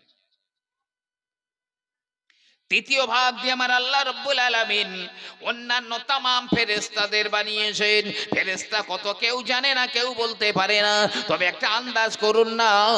ও আমার ভাইয়ের আল্লামা জালালউদ্দিন সুয়ুতি রাহমাতুল্লাহ আলাইহি ফেরেশতু কি আজীব হালাত এই কিতাবের ভিতরে লিখছেন, আসমান থেকে এমন এক ফোঁটা বৃষ্টি জমিনে পড়ে না যে বৃষ্টির ফোঁটাটা কোনো একজন ফেরেশতা ধরে নামিয়ে আনে না। বৃষ্টির প্রতিটা ফোঁটা কোনো না কোনো ফেরেশতা ধরে নামায়। তা আসমান থেকে কত বৃষ্টি হয়। আমার নবী পাক যখন ইন্তেকাল হয়ে গেলেন, ইন্তেকালের পরে নবী পাকের যখন দাফন করা হয়ে গেল, এমনি করে সকালবেলা 70,000 ফেরেশতা আসমান থেকে নেমে আসে। সারাদিন আমার নবী পাকের রওজার চতুর্দিকে ঘুরে ঘুরে সালাত ও সালাম পড়ে। এই সন্ধ্যা হয়ে যায়, এই 70,000 ফেরেশতা আসমানে উঠে যায়। সকালবেলা আপনার কি নাম, সকালবেলা 70,000 ফেরেশতা নেমে আসে, সন্ধ্যা হয় এরা উঠে যায়। আবার নতুন 70,000 নামে, সকালবেলা 70,000, সন্ধ্যাবেলা 70,000। যে ফেরেশতা একবার আমার নবী পাকের কবর শরীফে এসেছে, কিয়ামত পর্যন্ত ওই ফেরেশতা আর কোনোদিন আসতে পারবে না। ফেরেশতা কত? তামাম ফেরেশতা বানিয়েছেন আল্লাহ। থাকলো আবার 1 ভাগ নূর। ওই 1 ভাগ নূর আবার 6,000 বছর আল্লাহর তসবিহ তাহলিল করলেন। 6,000 বছর পরে আমার আল্লাহ রাব্বুল আলামিন ওই 1 ভাগ নূরকে ভেঙে আবার 4 ভাগ করেছেন। প্রথম ভাগ দিয়ে আমার আল্লাহ পাক নবমণ্ডল বানিয়েছেন, আসমান বানিয়েছেন, 7 আসমান বানিয়েছেন। দ্বিতীয় ভাগ দিয়ে আমার আল্লাহ পাক আপনার ভূমণ্ডল বানিয়েছেন, পৃথিবী বানিয়েছেন। আর তৃতীয় ভাগ দিয়ে জান্নাত আর জাহান্নাম বানিয়েছেন। নূরের তৃতীয় ভাগ দিয়ে জান্নাত আর জাহান্নাম বানিয়েছে। জান্নাত ও নবী পাকের নূরে তৈরি, জাহান্নাম ও নবী পাকের নূরে তৈরি। কিতাবে এসেছে আদম নবী তো একটা কাজ করেছে, করে ফেলেছে, আল্লাহ দুনিয়ায় নামিয়ে দিয়েছে। 300 থেকে 350 বছর কাঁদছেন। রব্বানা যালামনা আনফুসানা ওয়া ইল্লাম তাগফির লানা ওয়া তারহামনা লানাকুনান্না মিনাল খাসিরিন। আল্লাহ একবারও আদমের দিকে তাকাচ্ছে না। কিতাবের নাম হচ্ছে হাকিকতুস সালাত, কিতাবটার নাম। এখন কেঁদে কেঁদে আদম তো কঙ্কাল হয়ে গেছে। তার 350 বছরের মধ্যে একবারও আসমানের দিকে আদম নবী তাকাননি লজ্জায়, যে আল্লাহ আমার জান্নাতের সব কিছু মানে ভোগ করার অধিকার দিয়েছেন, শুধু একটা নিষেধ করেছেন, ওইটাই মানতে পারলাম না। এ মুখ কিভাবে দেখাবো? জমিনের দিকে 350 বছর জমিনের দিকে মুখ করে কেঁদেছেন। একদা আদম নবী কেঁদে কেঁদে জারেজার হয়ে যায়, হোঁচট খেয়ে পড়ে গেল। জিবরিল আমিন আমার আল্লাহ পাককে বলেন, আল্লাহ আপনার প্রথম খলিফা আদম একটা কাজ করে ফেলে দিয়েছে গো মাওলা। এই 350 বছর ধরে কাঁদে, তওবা করে, আদমের তওবা কি কবুল হবে না? আমার আল্লাহ পাক বললেন, জিবরাইল না না না আদম 350 বছর তো দূরে যাক, কিয়ামত পর্যন্ত কাঁদলেও আমি আল্লাহ আদমের তওবা কবুল করব না। জিবরিল আমিন বললেন, তাহলে কি হলে কি করলে তওবা কবুল হবে? আমার আল্লাহ পাক বললেন, যদি আমার প্রিয় নবী মুহাম্মাদের নামের ওসিলায় দোয়া চায়, আমি আল্লাহ পাক আমার নবীর নামের ওসিলায় আদমের তওবা কবুল করে নেব।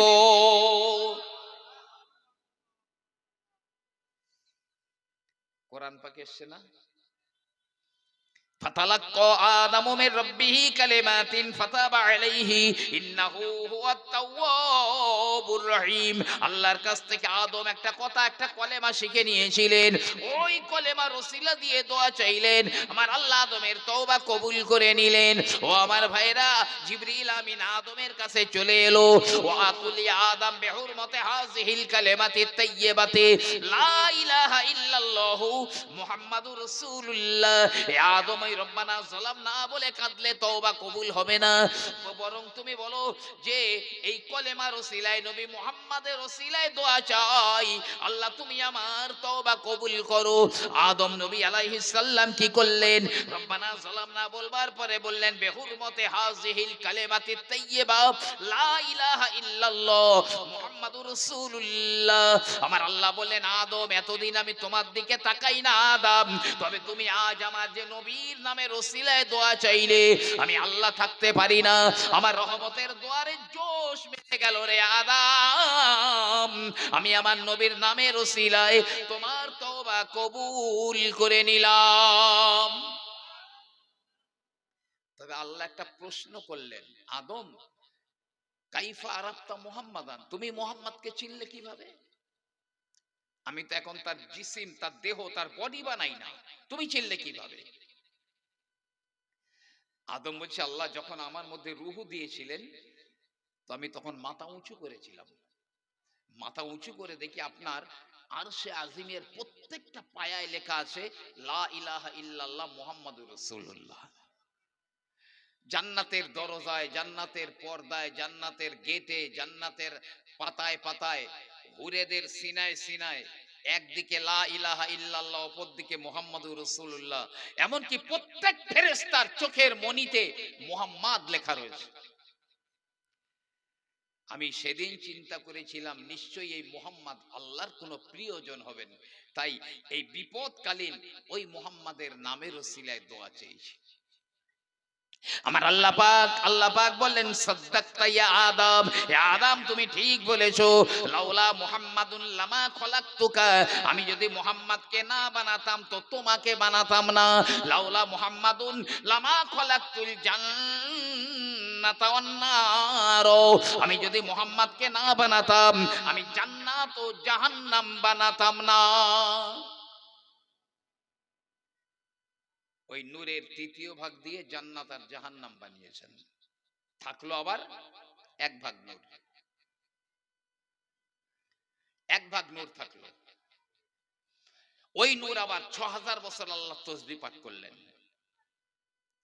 ৬০০০ বছর পরে আবার ওই এক ভাগ নূরকে ভেঙে আল্লাহ ৪ ভাগ করেছেন। প্রথম ভাগ দিয়ে ঈমানদারদের চোখের জ্যোতি বানিয়েছেন। জোরে বলবেন সুবহানাল্লাহ। তাই কাফেররাও তো দেখে, তা কাফেররা যদি ঈমানদারদের মতো দেখতো, তাহলে দুনিয়াতে আর কোনো কাফের থাকতো না, যে কোনো কাফেরই থাকতো না। ঈমানদাররা অন্য নজরে দেখে, কাফেররা আর এক। আবু বকর মুহাম্মাদুর রাসূলুল্লাহ হিসাবে দেখেছিল, আর আবু জেহেল আব্দুল্লাহর বেটা হিসেবে দেখেছিল। জি, আরে আমার নবী পাকের কত দাম। বহুল প্রচলিত একটি ওয়াজ, নবী পাক জন্মগ্রহণ করেছেন, আবু লাহাবের বাদী সোয়াইবা এসে আবু লাহাবকে বলছে, হে মালিক, আপনার যে ভাই আব্দুল্লাহ মারা গিয়েছিল তার একটা ছেলে হয়েছে। তা আবু লাহাব সে জানে না কিন্তু যে আল্লাহর নবী জন্মগ্রহণ করেছে, জানে আমার একটা ভাইপো হয়েছে। তো খুশিতে আবু লাহাব এই শাহাদাত আঙুলটা উঁচু করে বলল, সোয়াইবা তুই আমার ভাইপো হবার খবর দিলি, তা যা তোরে আজাদ করে দিলাম, যা তুই স্বাধীন। আবু জেহেল মরে যাওয়ার পরে একজন সাহাবা আবু জেহেলকে স্বপ্নে দেখে জিজ্ঞাসা করছে, কেমন আছো? বলছে, তোমাদের ছেড়ে এসে খুব কষ্টে আছি, খুব আযাব, কঠিন আযাবে আছি, তবে প্রতি সোমবারের দিনে আমার এই আঙুল দিয়ে ঠান্ডা পানি বার হয়, আমি সেটা পান করে আমার পিপাসা নিবারণ করি, আর আমার আযাব একদম হালকা হয়ে যায়। কারণ সোমবারে নবী মুহাম্মদ জন্ম নিয়েছিলেন, নবী হয়েছে বলে নয়, ভাইপো হয়েছে বলে এই আঙুল উঁচু করে আমার বাঁধি আজাদ করে দিয়েছিলাম, তাই এই আঙুল দিয়ে আমার ঠান্ডা পানি বার হয়। আবুল আহাব তো ইন্টারন্যাশনাল বেঈমান, ভাইপো হয়েছে বলে এই কাজটা করলে যদি কবরেও ফ্যাসালিটি হয়, আমরা তো এর মধ্যে আবুল আহাব কেউ নেই, সবাই তো নবীর উম্মত, নবীকে ভালোবাসি। তার নবীর জন্মদিনে উপলক্ষে আমরা আনন্দ করে মিলাদ মাহফিল করছি, না জানি আমাদের দরজা আল্লাহ কত উন্নত স্তরে দান করবেন। জি, প্রথম ভাগ দিয়ে ইমানদারদের চোখের জ্যোতি বানিয়েছে। এই জানেন আমাদের এই চোখে কতটা পাওয়ার আছে জানেন? মাওলানা তারিক জামিল সাহেব লিখছেন, মানুষের একটা চোখে 300 ক্যামেরার পাওয়ার রয়েছে। 300 ক্যামেরার পাওয়ার দিয়েছেন আমার আল্লাহ। নূরে মোহাম্মদের দ্বিতীয় ভাগ দিয়ে ইমানদারদের কলবের জ্যোতি বানিয়েছেন, ইমানদারদের কলবের জ্যোতি বানিয়েছেন। ওই অন্তরটা, ওই কলবটা যদি পরিষ্কার হয়, উপরের চোখ দুটো বন্ধ করে দিয়ে কলবের চোখ দিয়ে আপনি যদি দেখেন, তাহলে তাহাতা সারা দেখতে পাবেন। উপরে তাকালে আমার আল্লাহ পাকের আরশ দেখতে পাবেন। গোটা দুনিয়াটা আপনার ওই চোখের সামনে ভেসে উঠবে। আল্লাহ পাক আমার নবী পাকের নূরের দ্বিতীয় অংশ দিয়ে ইমানদারদের কলবের নূর মানে মারেফাতের নূর আমার আল্লাহ বানিয়ে দিয়েছেন। তৃতীয় অংশ দিয়ে ইমানদারদের মোহাব্বতের নূর, লা ইলাহা ইল্লাল্লাহ মুহাম্মাদুর রাসূলুল্লাহ কলেমা বানিয়েছেন। ফের বলুন না সুবহানাল্লাহ। এই আল্লাহ নিজের নামের সঙ্গে তার রসুলের নামটা কি সুন্দর মিলিয়ে রেখেছেন দেখবেন। লা ইলাহা ইল্লাল্লাহ এটা আল্লাহর অংশ, আর মুহাম্মাদুর রাসূলুল্লাহ এটা নবী পাকের অংশ। কেউ যদি কিয়ামত পর্যন্ত শুধু লা ইলাহা ইল্লাল্লাহ বলে, ও ইমানদার মুসলমান হবে না যতক্ষণ মুহাম্মাদুর রাসূলুল্লাহ না বলবে। তো এই লা ইলাহা ইল্লাল্লাহ লিখতে যে কটা অক্ষর লাগে, মুহাম্মাদুর রাসূলুল্লাহ লিখতেও ঠিক সেই কটা অক্ষর লাগে। লা ইলাহা ইল্লাল্লাহ লিখতে একটাও নোক্তাওয়ালা অক্ষর নেই, সব নোক্তা ছাড়া অক্ষর। আবার মুহাম্মাদুর রাসূলুল্লাহ লিখতেও একটাও নোক্তাওয়ালা অক্ষর নেই, সব নোক্তা ছাড়া উম্মত। জোরে বলুন না সুবহানাল্লাহ। আমার আল্লাহ পাক বললেন, হে আমার হাবিব, আমি আপনার নামটা আমার নাম থেকে টেনে বার করেছি। আমি আল্লাহ আপনার নাম রেখে দিয়েছি। আমি আল্লাহ হলাম মাহমুদ, আর আপনি হলেন মুহাম্মদ। জোরে বলুন সুবহানাল্লাহ। এইভাবে নূরে মুহাম্মাদি ভেঙে ভেঙে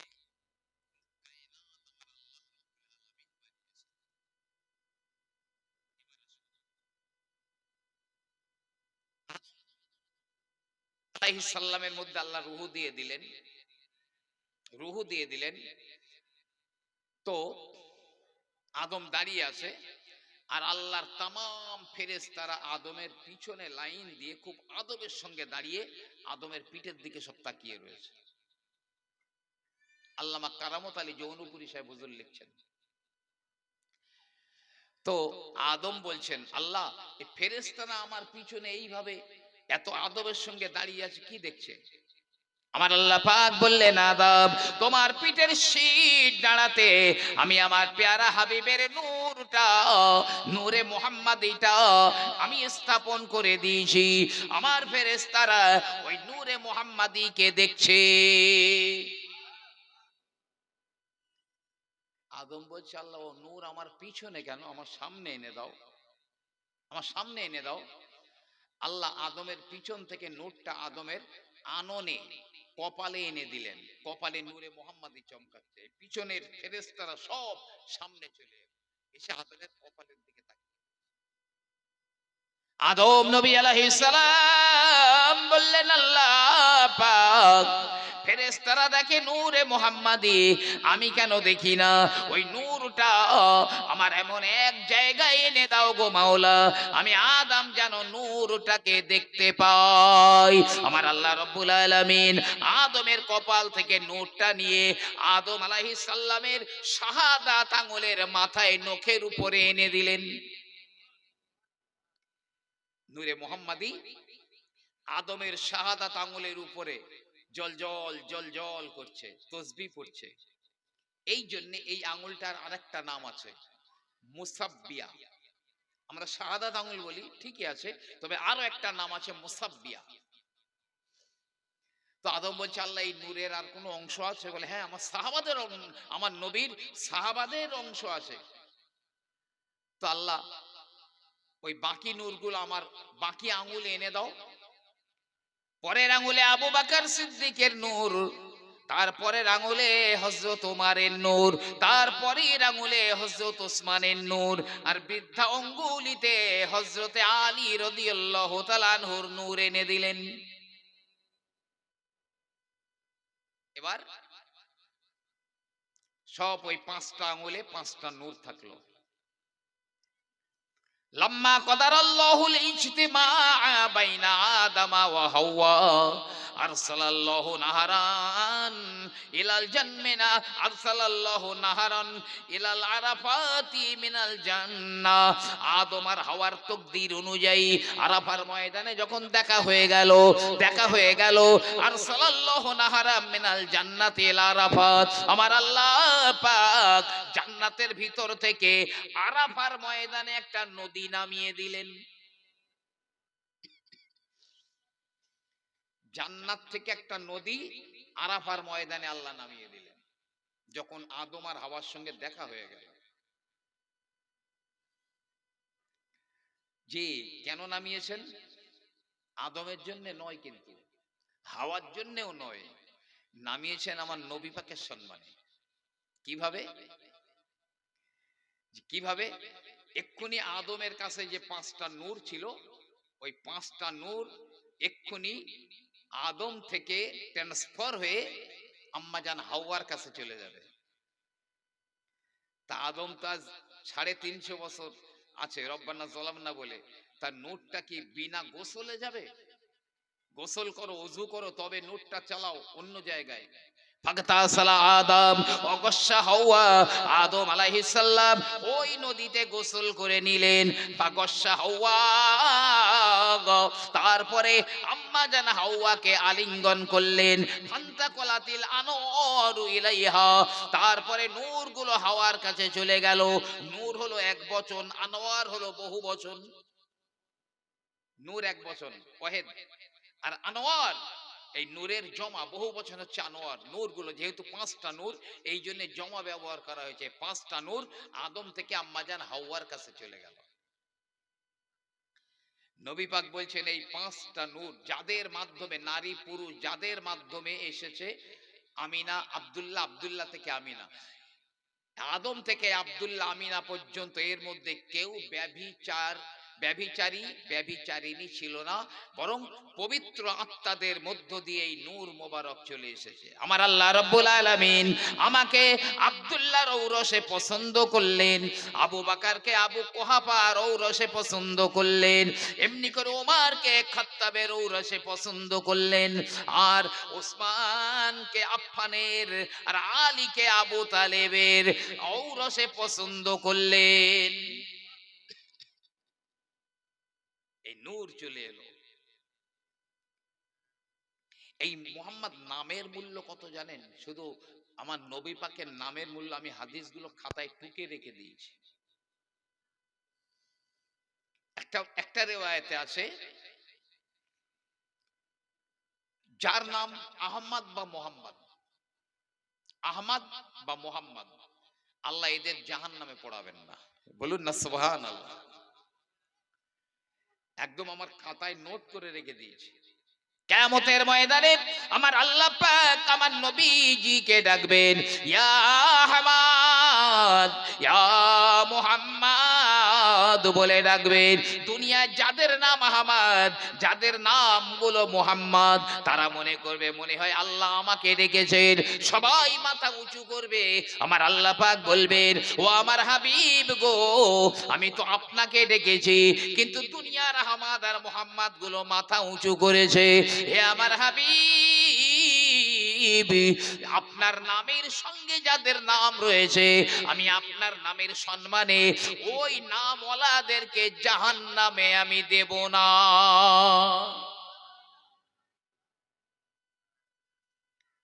কি বরকত দিয়েছেন। পরের হাদিসে বলছে যে ওই নামটা রেখেছে আল্লাহ তাকেও জাহান্নামে দেবেন না। আপনার বাড়ি একটা ছেলে হয়েছে, আমার বলছেন হুজুর কি নাম রাখবো, তাই বললাম তোমার ছেলের নাম আহমদ রাখো কি মোহাম্মদ রাখো। এই নামটা তাহলে আমি রেখে দিয়েছি, আমাকেও, আমি শুধু ওই নামটা রেখেছি বলে আমাকেও আল্লাহ জাহান্নামের আগুনে পোড়াবেন না। সুবহানাল্লাহ। বনি ইসরাইলদের মধ্যে এক ব্যক্তি, আমি এখনো নবী পাকের জীবনীতে হাত দিতে পারিনি, কিন্তু তার মধ্যে আমার 2 ঘন্টা হয়ে গেছে, এখন নবী পাকের জীবনীতে হাত দিতে পারিনি। বনি ইসরাইলদের মধ্যে এক ব্যক্তি, এমন পাপ ছিল না যে পাপ সে করেনি। জি, এমন পাপ, যত পাপ ছিল সব করেছে। বহু বছর বেঁচে ছিল, বহু বছর। লোকটা মরে গেল, মরে গেছে তো মহল্লার লোকেরা বলছে এই লোকটা খোদার দুশমন, এ সারা জীবন শুধু পাপ পাপ পাপ ছাড়া কিছু করেনি। প্রায় 350 বছর বেঁচে ছিল, একটা নেকির কাজ নেই। তো বলছে এরে আমরা কবর দেব না, মাঠে ফেলে দিয়ে আসি, শিয়াল কুকুরে নাই চিল শকুনে খেয়ে নে। সবাই মিলে লাশটা ধরে মাঠের মাঝখানে ফেলে দিয়ে এলো। ও আমার ভাইরা, এটা নবী মুসা আলাইহিস সালামের জমানার কথা বলি। ওই লাশটা 7 দিন মাঠে পড়ে রয়েছে, পচিনি গলেনি, পোকা হয়নি, গন্ধ হয়নি, শিয়াল কুকুরে খায়নি, চিল শকুনেও খায় না।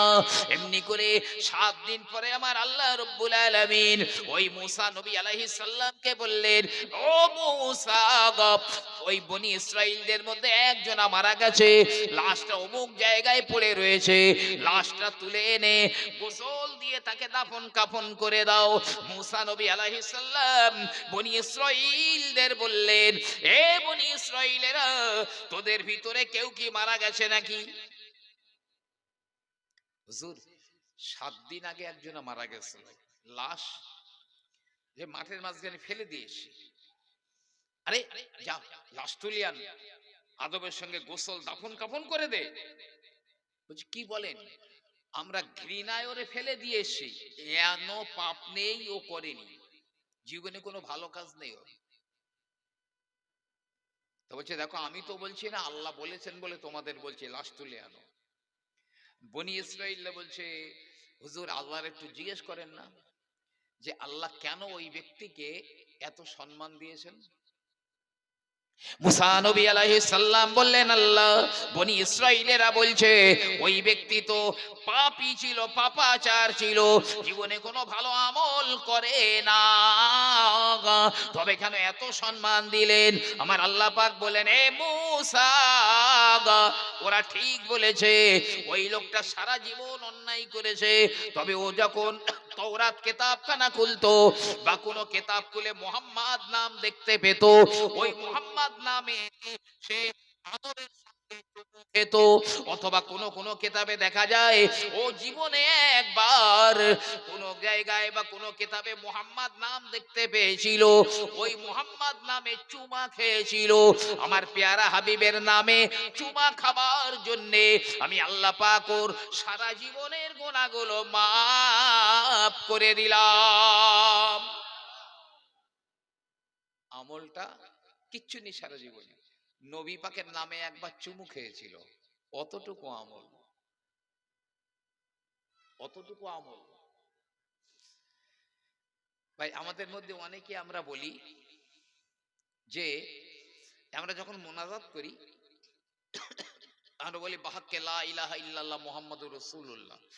অনেকে বলছে এই মোনাজাতে মুহাম্মাদুর রাসূলুল্লাহ বলা যাবে না, ওরা নাকি বললে শিরক হয়ে যাবে। আমি তো আসমান থেকে বললাম, আল্লাহ কি বলে? আর আমাদের বাবা বলেছে আদম নবী বেহুরমতে হাজিহিল কালেমাতে তৈয়বাতে লা ইলাহা ইল্লাল্লাহ মুহাম্মাদুর রাসূলুল্লাহ। আমি তো কথাকার কোন স্যার। আল্লামা রুহুল আমিন রহমাতুল্লাহ আলাইহি তিনি ওই মিলাদে মুস্তাফা কিতাবে লিখেছেন,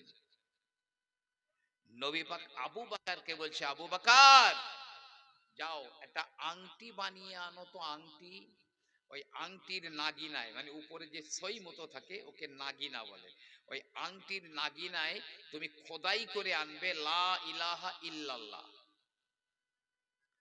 তা আবু বকর যাচ্ছে, যেতে যেতে বলছে নবী পাক শুধু লা ইলাহা ইল্লাল্লাহ লিখে আনতে বললেন, কিন্তু মুহাম্মাদুর রাসূলুল্লাহ তো লিখতে বললেন না। আর আমার আল্লাহর নাম থেকে আমার নবীর নাম বাদ পড়ে যাবে, আমি আবু বকর এটা বরদাস্ত করতে পারি না। নবী পাক বলেননি তো কি আমি মুহাম্মাদুর রাসূলুল্লাহ লিখে আনবো, নবী তার জন্য আমার যা ইচ্ছা তাই করবেন। হযরতে আবু বকর রাদিয়াল্লাহু তাআলা আনহু যোহরের বাড়িতে চলে গেলেন। যোহরের বাড়ি চলে গিয়ে বলে, যোহরি রে, এই তুই একটা আংটি বানিয়ে দে, ওই আংটির নাগিনায় প্রথমে লিখে খোদাই করে দে লা ইলাহা ইল্লাল্লাহ, তার নিচে লিখে দে মুহাম্মাদুর রাসূলুল্লাহ। জোহরি আংটি বানিয়ে দিয়েছে, আংটির উপরে খোদাই করে দিয়েছে। হযরতে আবু বকর রাদিয়াল্লাহু তাআলা আনহু আংটিখানা পকেটের ভিতরে নিয়ে গুটি গুটি পায়ে নবী পাকের দরবারে চলে এসেছে। ও আল্লাহর নবী, এই নিন, আমি আংটি বানিয়ে এনেছি। আমার নবীজি আংটিখানা দেখে দেখে দেখে দেখে বড় রেগে গেলেন, চোখ মুখগুলো লাল হয়ে গেল। আবু বকর, এত কথা তো লিখে আনতে বলিনি হুজুর, আপনি শুধু লা ইলাহা ইল্লাল্লাহ লিখে আনতে বলেছিলেন, কিন্তু আমি দেখলাম যে মুহাম্মাদুর রাসূলুল্লাহ তো লিখে আনতে বলেননি, আর আমার আল্লাহর নাম থেকে আমার নবী পাকের নাম বাদ পড়ে যাবে, আমি আবু বকর এটা মেনে নিতে পারি না, বরদাস্ত করতে পারি না, তাই মুহাম্মাদুর রাসূলুল্লাহটাও লিখে এনেছি। নবী পাক বলছেন, আবু বকর তোমার ভুল হয়নি, ঠিক করেছো, আমি মেনে নিয়েছি ওটা, কিন্তু আমার বক্তব্য হলো আমার নিচে আবার তোমার নামটা লিখে আনলে কেন? আবু বকর হাবিবুল্লাহ এই কথাটা লিখলে কেন? মানে আবু বকর আল্লাহর বন্ধু কেন লিখলে? হযরতে আবু বকর রাদিয়াল্লাহু তাআলা আনহু বললেন, আল্লাহর নবী গো, না না, ও কথা তো আমি লিখে আনি না। এ আবু বকর, আংটি তো তুমি বানিয়ে এনেছো, তুমি লেখনি তো কে লিখলো? নবী পাকের জবানের উপরে বারবার মুখ চাপাটি করাটা বেয়াদবি। মাথা নিচু করে চুপ করে রয়েছে, টপ টপ করে পানি পড়ছে। জিবরাইল ইতিমধ্যে হাজির।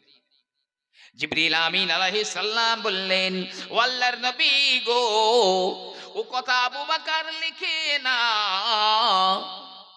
আমার আল্লাহ পাক দেখে আমাকে বললেন, জিবরাইল, যে আবু বকর আমার নাম থেকে আমার নবীর নামটা বাদ পড়ে যাওয়াটা বরদাস্ত করতে পারে না, মেনে নিতে পারে না, ওই নবীর নাম থেকে ওই আবু বকরের নামটা বাদ পড়ে যাবে, আমি আল্লাহ মেনে নিতে পারি না। যাও যাও যাও, ওই আমার নবীর নামের নিচে আবু বকরের নামটা লিখে দাও।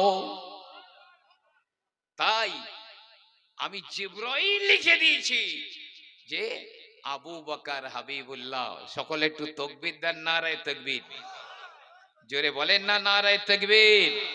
সিলসিলায়ে ফুরফুরা শরীফ, সিলসিলায়ে মুজাদ্দিদে জামান, সিলসিলায়ে মুজাদ্দিদে জামান, আওলাদে মুজাদ্দিদে জামান, আওলাদে মুজাদ্দিদে জামান, নারায়ে তাকবীর।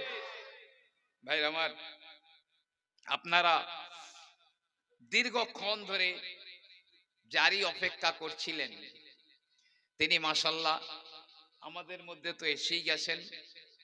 তার মূল্যবান বক্তব্য আপনারা মাশাআল্লাহ শুনবেন। আমি দীর্ঘক্ষণ ধরে আপনাদের কাছে আলোচনা করলাম, কথাগুলো অবশ্যই মনে রাখবেন। আর নবী পাকের জন্ম বৃত্তান্তে এখনো তো আমি আপনাদের হাতই লাগাতে পারলাম না। আমি একেবারে ভেবেছিলাম অন্য কিছু আলোচনা আপনাদের কাছে রাখবো। মাশাআল্লাহ, আপাতত বিদায় নিচ্ছি। জি, সকলে আরেকবার একটু তাকবীর দেন, নারায়ে তাকবীর, নারায়ে তাকবীর। সিলসিলায়ে মুজাদ্দিদে জামান, মাসলাকে মুজাদ্দিদে জামান, আওলাদে মুজাদ্দিদে জামান, আওলাদে মুজাদ্দিদে জামান। নারে তাকবীর। আসসালামু আলাইকুম।